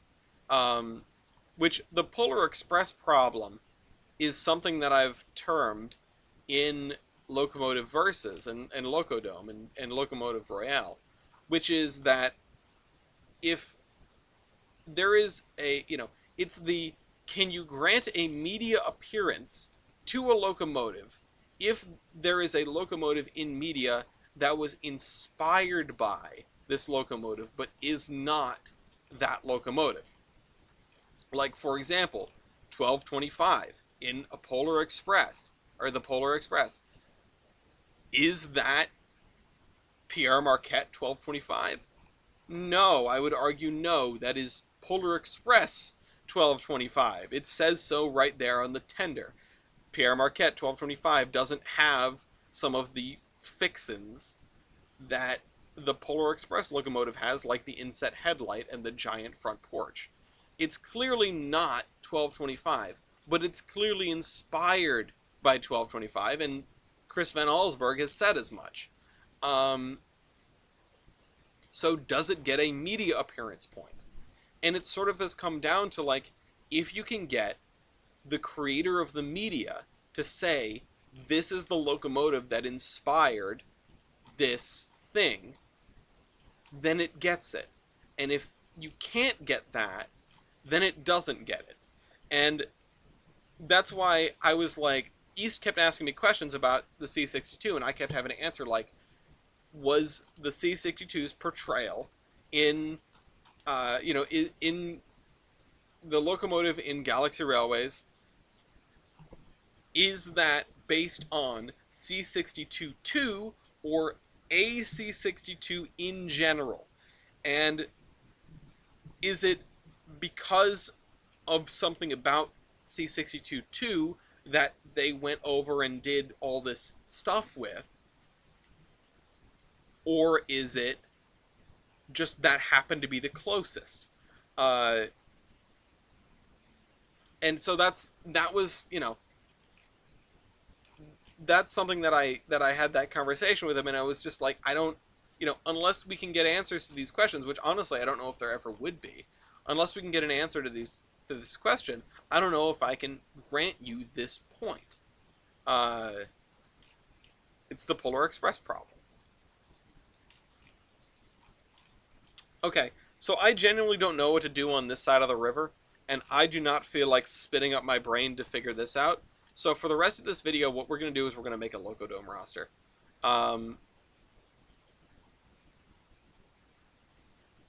So let's switch over to screen mode, and let's grab the rules. Da rules. You know, it took me a really, really long time to understand. That's what they call the fairy book. Yeah, I always read it as DA rules, and I didn't understand what the joke was. No, because Jorgen is. I know. Da rules. I get it. He says the rules, but I was like, yeah, it's the rules, but like, why does it say DA on it? It's probably a big jumping spider that's gonna jump on you. Stop! Don't say that. Let me look. It is the jumping spider. No! It is. Get the vacuum! Shoot that fucker! Ooh. Just keep the decoy rod. Jaeger. You snoring. Shoot that fucker. How does Jaeger like the vacuum? I don't know. Is that gonna hold your weight? I have no idea. We're gonna find out.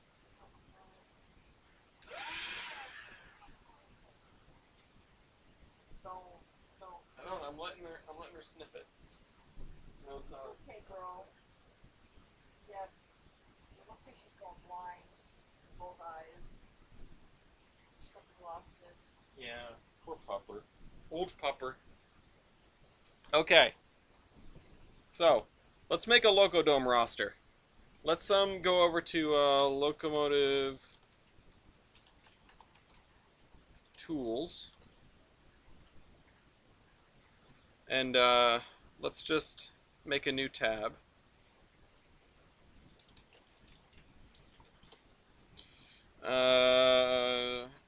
I'll turn this into a formula sheet eventually. Right now, I'm just using this for me. Ellis. Okay. There's a few things that come to mind right away that I would love to have in a Locodome roster. BM 3713, a New Haven I-5, probably Everett 11. That's got a lot of style points. A B&M T1 hoodie Burke. Let's see. What else could fit? BM 1455 is probably a good one.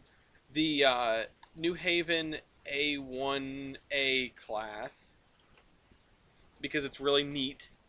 And let's see. Okay, so let's just look at combinations here. Here's what we're gonna do. We're gonna do equals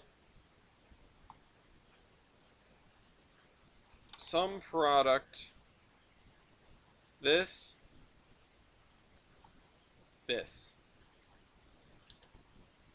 And if we put a number in here, and then we put numbers in here, yeah, so some product. Maybe the Rutland 4A2, that's probably a good one. Rutland 4A2. The big green machine. Um,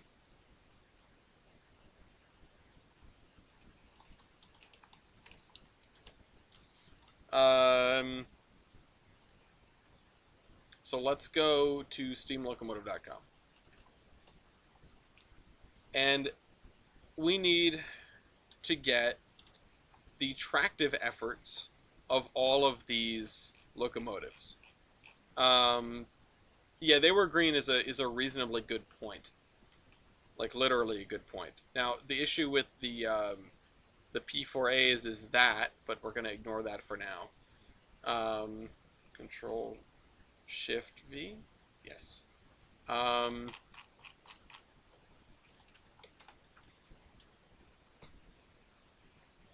we could probably give her the thing back. She's not gonna be mean about it.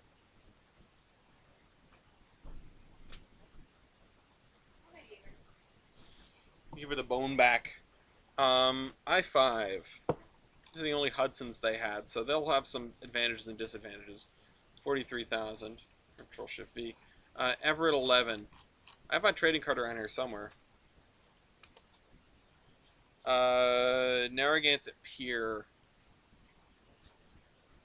Let me just get my trading card instead of trying to figure out what it is on the website. Ah.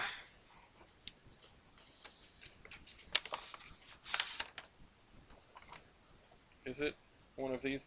I could also add like B&O 98, but that's not a Locodome locomotive. Or that's not a New England locomotive, I should say. Alright, so it's not in there.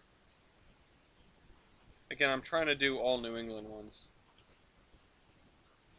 Which means I should also try to have... Oh, 3025 is probably a good example as well. Because that's a thing. Technically not a New England locomotive, but I'll throw it in there for you know, because it's a trading card. Everett 11. Let's see. Tractive effort 23,795. 23795.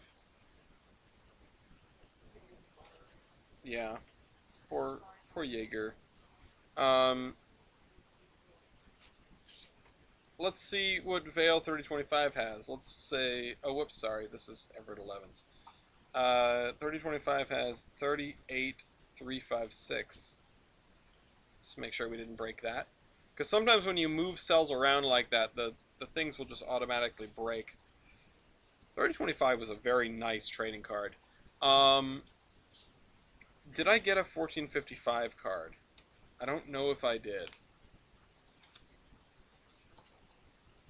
No, I don't think I did. Yeah, I got the boobs. I got a Bulgarian state locomotive, which is, you know, nice, but not helpful on this occasion. It would be interesting to throw in a Main Central Class X. It would be a really, really bad idea because that's a really, really bad locomotive. No, I don't have a 1455. I would love one of those. BM B15B. Fitchburg Moguls. B15B. Which are these guys. 25,327. Control Shift V. New Haven A1A class. Nope, that's Kanawa's. And B&M. I mean, the B&M Berks is something that I need.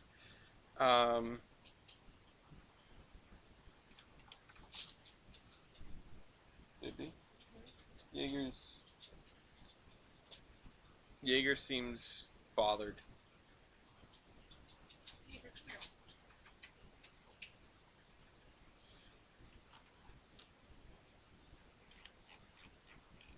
Jaeger?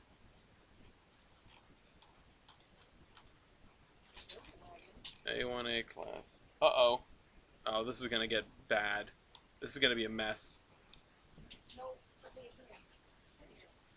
Oh, Jesus Christ. Okay, A1A. Sorry, Southern Valve Gear. Weirdo. Right here. 22,356. Oop, Control Shift V. The Rutland thing. Alright, we need to get the... This one is a good one, 66,000. Shift V... Oh, sorry.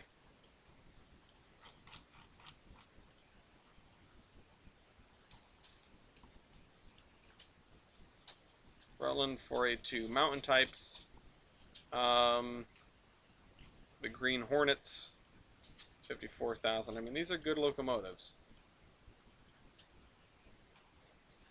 So, let's look at this. I mean, if I wanted, let's say, 3713, Everett 11, 1455, the A1A, and then I still have room for another really big locomotive. That would be the T1. So, now I can go up from here. And we also, if we wanted to represent New England, let's call this one Mass. Let's say this one's Connecticut. This one's RI. This one is probably New Hampshire. Although I don't actually know where they served. This one's Vermont. This one's Connecticut. This one's Mass. This one is probably Connecticut because it's a New Haven locomotive. Oh, you know what? If we're missing something from Maine, let's see.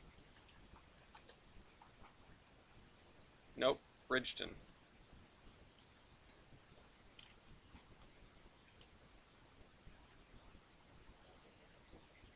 Let's do BNSR 7. We don't have a small locomotive. BNSR 7.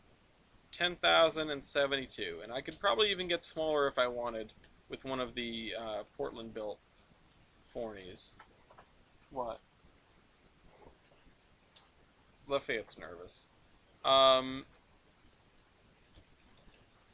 Let's just sum these up so that we know we have 5. So this is, this is 6, which is more than we can have.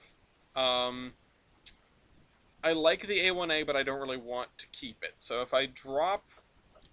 Or, well, let's see. We don't have another Connecticut one. If I drop the A1A and pick up the I5, we're over. So actually, let's do this. Hold on. Formatting, conditional formatting, format rules, formatting if cell greater than 200,000. Done.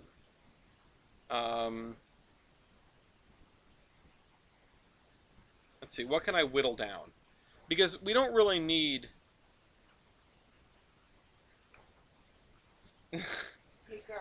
we don't really need this and this. I should probably make a choice between the two of them. 7, 1455. I mean, we could do that, and then we're getting closer, but we're still not there. We have Rhode Island, New Hampshire, Massachusetts, Connecticut, and Maine, and that's 5 different states. What am I missing? You know what? Let's just for the hell of it, let's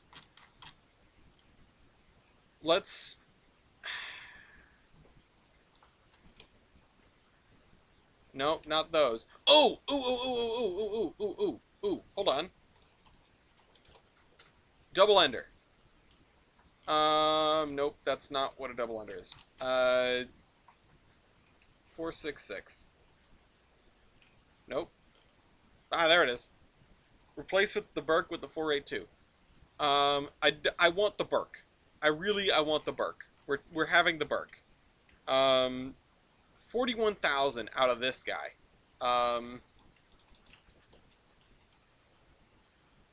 Control Shift V. This one is definitely mass. but we have about 20,000 in terms of room. If we were to... The thing is, 3025 is a really, really modern engine, so you'd want to keep it. But if we were to pick up the double ender instead, that gets us a little bit closer. And then we have, you know, big freight engine, big passenger engine, sort of medium-size all-rounder. But I could always drop this in favor of the Green Boy. Then we have Massachusetts, Rhode Island, New Hampshire, Vermont, and Maine. So then the only one we're leaving out is Connecticut, and that's fine by me. So we have this, which is probably... These two probably have the most style points. Largest, most powerful locomotive. Another large locomotive. And then BNSR 7, which is our small engine, which also you want to have. You want something that can do the little points.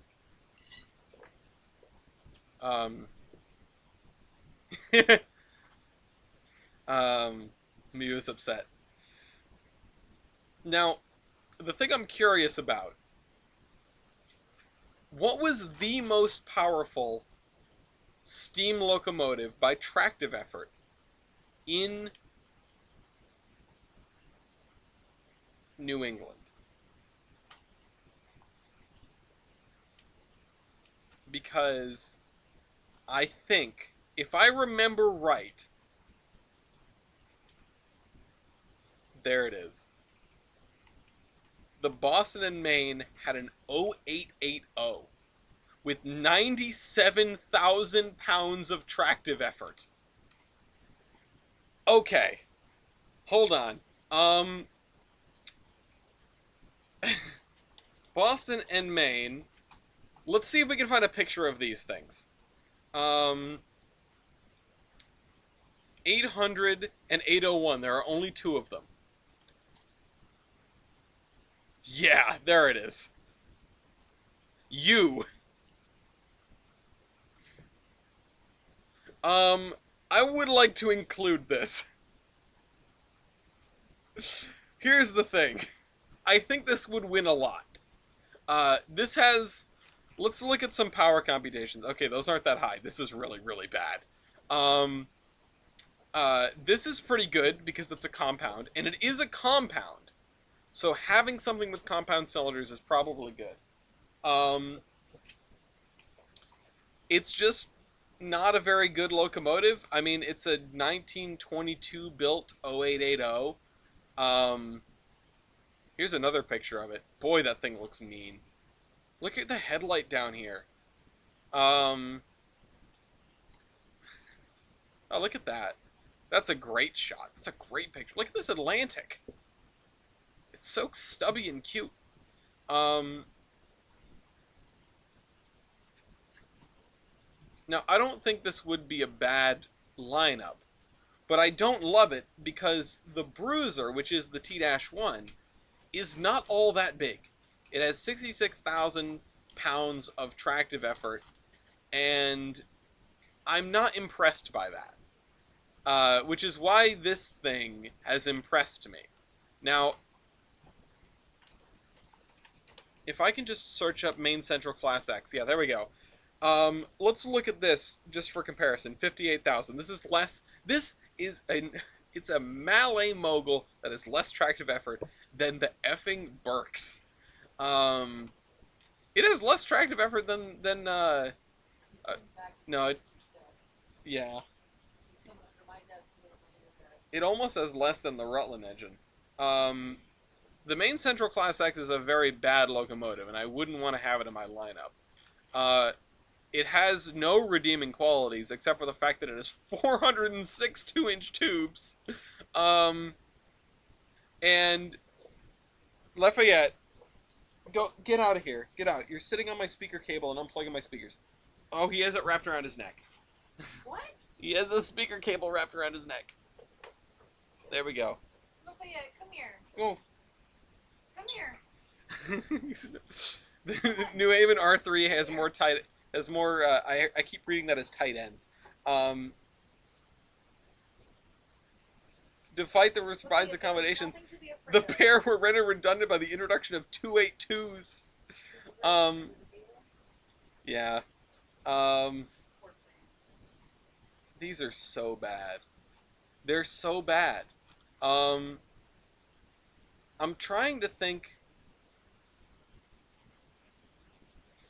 I'm trying to think what to do with this again because I want a bigger locomotive than the T-1. But the other thing is, if I want the T-1 in my lineup at all, I have to. It has to be the biggest locomotive because if I'm adding another 60 plus thousand pounds of tractive effort to this lineup in the form of a single locomotive, that's two locomotives taking up 120,000, and then add the B&M Pacific, and you have consumed 160,000 pounds, which is over 75% of your budget on three locomotives.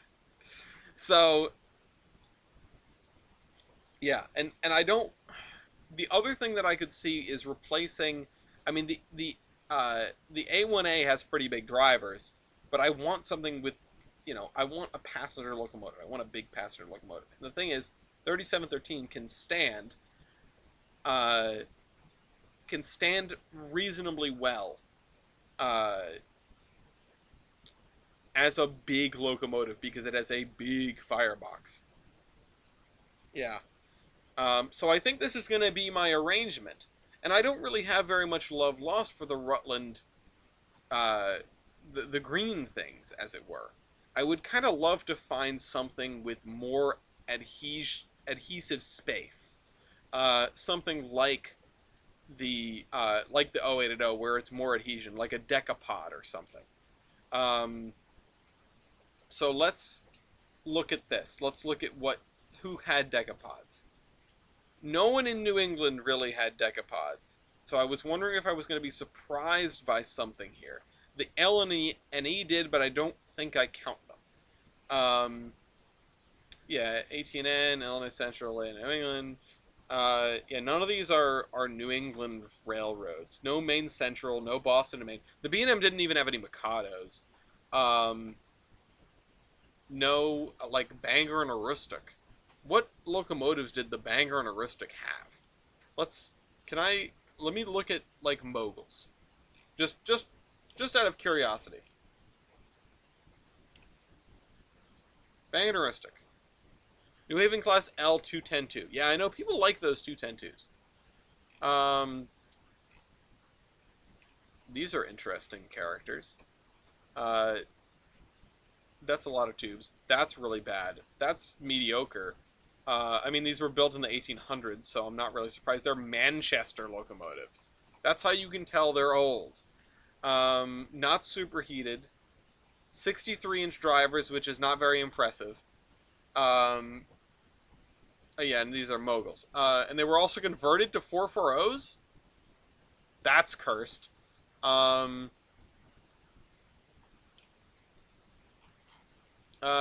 let's look at 210-2s then, because there isn't anything for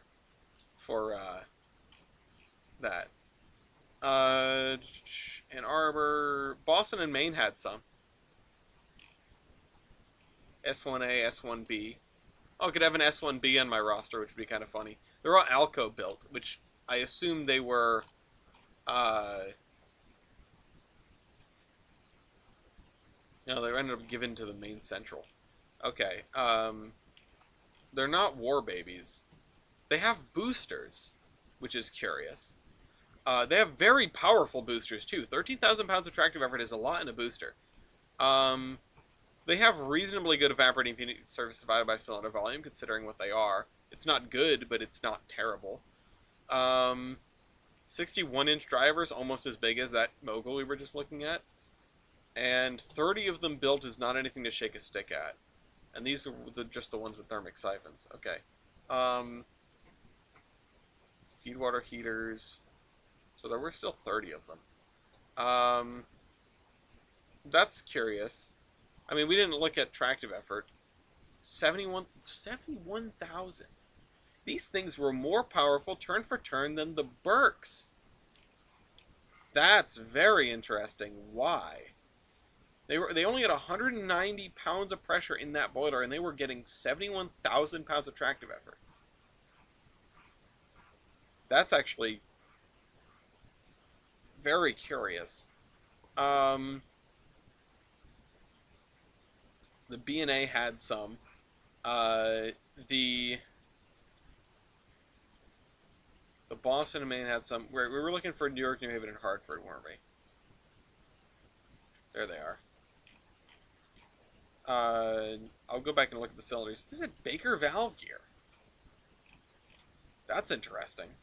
77,000 pounds of tractive effort on these guys. These are some big locomotives. See, I was looking for small stuff. Yeah. 77K, a factor of adhesion lower than 4. A bad evaporative heating surface divided by cylinder volume. And then, yeah, I mean, that's the thing. These are like, they're not little engines. And I was hoping to find, like, little engines. Relatively little, like, medium small. But these are all huge. The Z1. 69,000, nice. Oh, speaking of Z-Class, I could always grab... let's see if I could find one.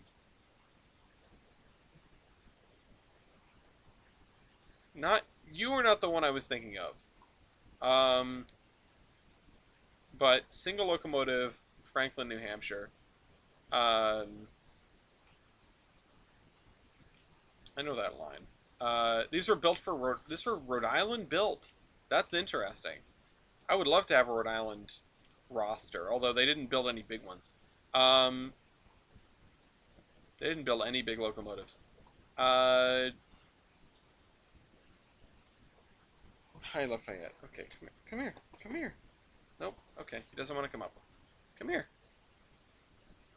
The ones that I'm looking for are the New Havens. Come here, you. The New Havens, like 246. No, not that one. Although this is a fun one. Where would Rhode Island rank on the builders? It's not very high. It's towards the bottom of Alco, but it's still pretty high because it's Alco. The Pennsylvania had a 246. Old L or Jumbo? What? Hi.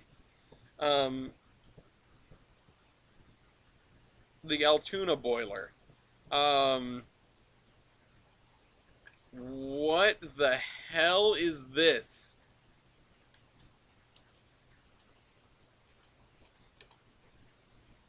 PRR Old L locomotive. No. Jumbo. The tube length was exceptional for the time. Well, that's cold comfort. That's a really bad... Wait, when was this thing built? 1882. Ah. That'll do it.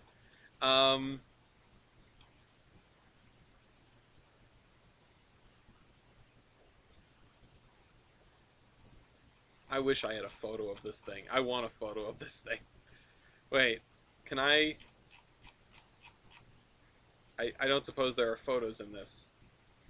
This is just a very long timeline. Jumbo. 244. Boston River Beach and Lynn. We could always do that one. Is that so, Dean? SR and RL. WWNF.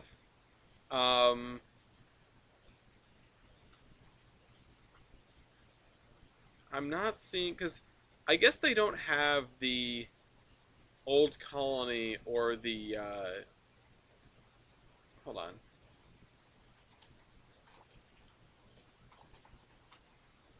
Providence, Warren, and Bristol, Mason, Bogey is what I need to find. The sharpest curve in the world. No, no. They're in, like, locomotives of the New Haven. You know what? Let's see. What if I just search up on here? Oh, they're 446 and a Wamscut. Oh my god. Found it? Uh-oh. What'd you find? Did you find a picture? It was rebuilt multiple times, built 1887.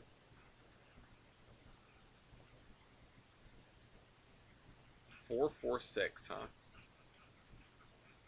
I could always grab the other one.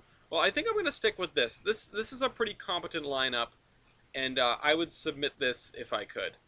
The 3713, Everett 11, B&M T-1 Hoodie Burke. Let's say 4020. And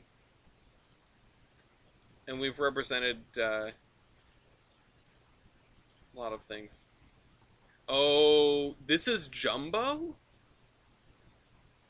Wow. Okay.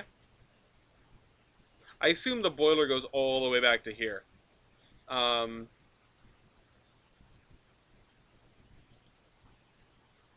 3713. Oops. B&M 3713. BNSR number 740. Yes. I'm pretty sure this will be reasonably the smallest thing there. Rutland, let me just confirm what number the Rutland Railroad locomotives were. Rutland Green. The L-1s, let's say Rutland 482. This is a good photo. Let's see, which one is this? This is number 90. Comrade 90.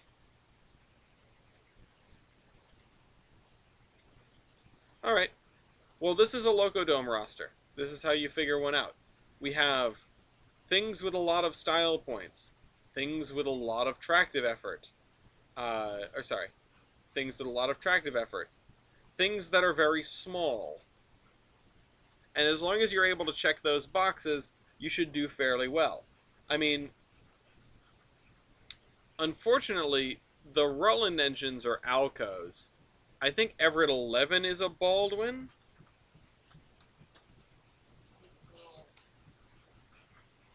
No, it's not. So I don't think I have any Baldwins here, which is kind of a problem. You don't really want that. Actually, BNSR 7. Who built BNSR 7?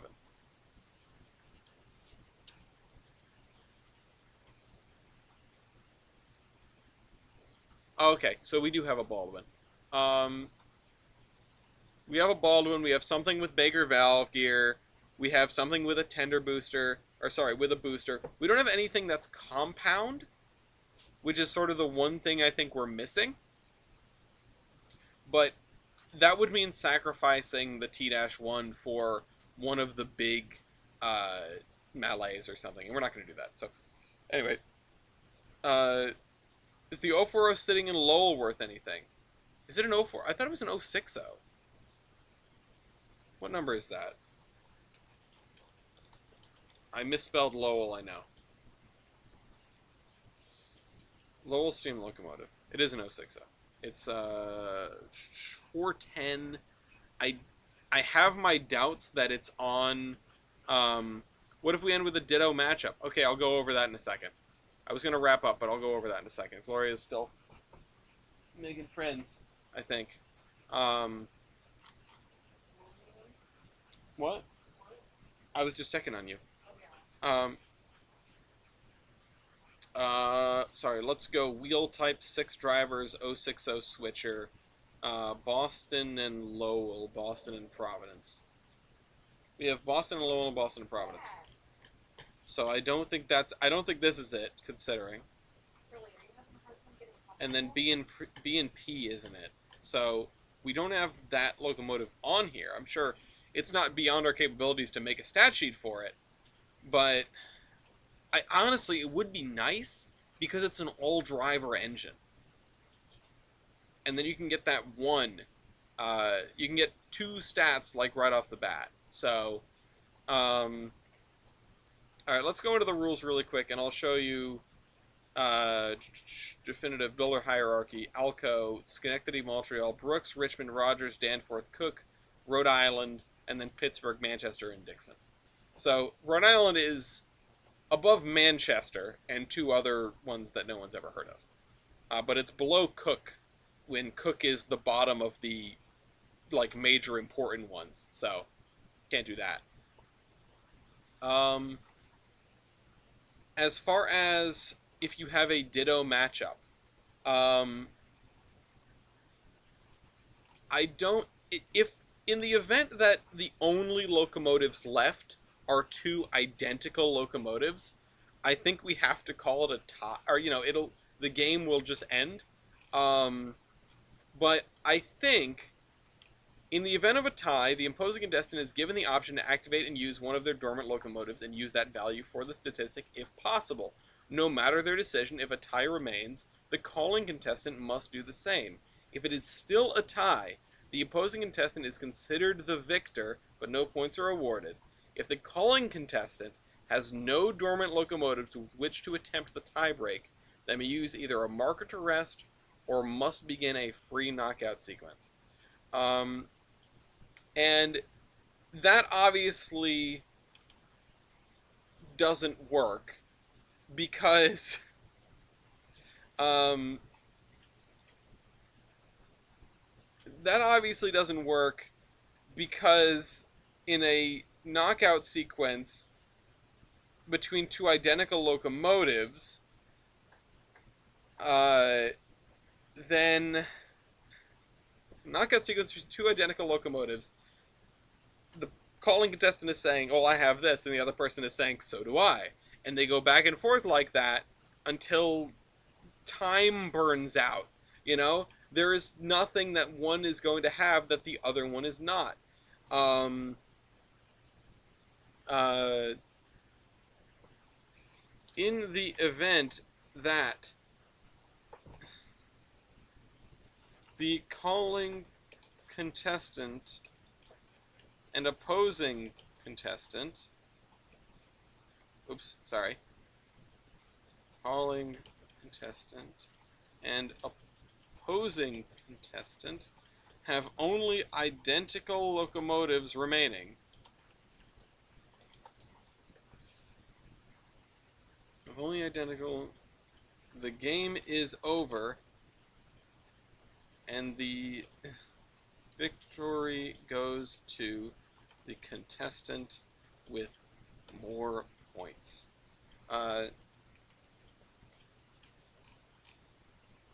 So, um,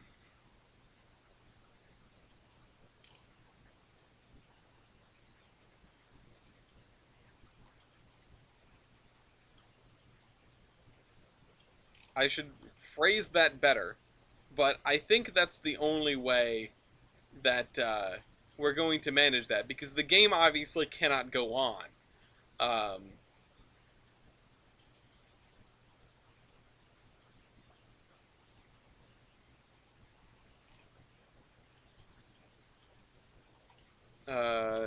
I'll put this down here.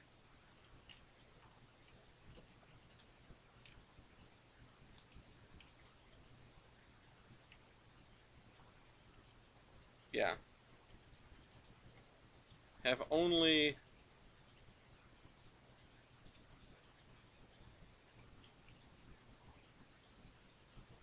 a single pair of identical locomotives remaining.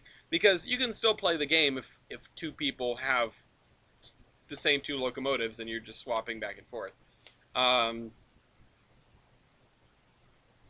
so, yeah, okay, so we figured that out. Stupid. I'm wondering what we're gonna get. In fact, I'll look through the submitted rosters tonight. Um, and we did just spend half an hour, 45 minutes making a roster, but you know what? I'm happy with that. We made one. We have a we have a roster that represents all the states of New England, and I think is fairly competent. All the states that matter, anyway. Um, Actually, what's very funny is I saw an advertisement the other day for I think like a bank, or either a bank or a car dealership, which I know is quite a spread, but um, it showed a map of New England that included uh, that did not include Connecticut, and I went ha ha ha ha. This is the big E of locomotive versus rosters. Yes, the big NE. I wonder what I could do. I wonder what the biggest, most powerful locomotive that Rhode Island Locomotive Works ever put out was. It could not have been very much. It had to. It had to have. It had to have been like. They only made like 3,400 locomotives, which is sounds like a lot, but it's not a lot. These. Nope, not those. Not the CNS things. I mean, possibly the CNS things, but Fitchburg Railroad. Fitchburg 182 shown as Boston and Maine K4A. I mean, I keep wanting to end this and I haven't ended it. 280 consolidation. Having a consolidation as your largest locomotive in Locodome sounds like a recipe for disaster to me. But Boston and Maine / Fitchburg. K5A. We don't have the K4s. We don't have K4A. That's we have nothing built by Rhode Island in here. I don't blame them. But okay, the New Haven had a locomotive 276. Look at this thing. Look at this dopey thing shown as P1 class. Let's look for that. New York, New Haven, and Hartford. Where are you? Nickel plate, NYC. New York and New England, New York and Pennsylvania. There it is. New York and New England should definitely be folded under this. Oh, P1. That's what this is, right? Shown as P1 class 204. Ah, built Rhode Island. There we go. There's 25 of them. 34,000. If you had 5 of these, if you had 5 of these locomotives, which were possibly some of the most powerful locomotives, were probably like the most powerful locomotives that Rhode Island Locomotive Works ever built, you wouldn't hit 20,000. Oh man, this would be. At some point in the future, I feel like we should do a bracket of like 100,000 pounds and just see what people manage to squeeze in. I think 250 is a good step up from where we are at 200K, but 100,000 like a lightweights round would be really interesting. Anyway, I'll see you next week. This is the Admiral signing off.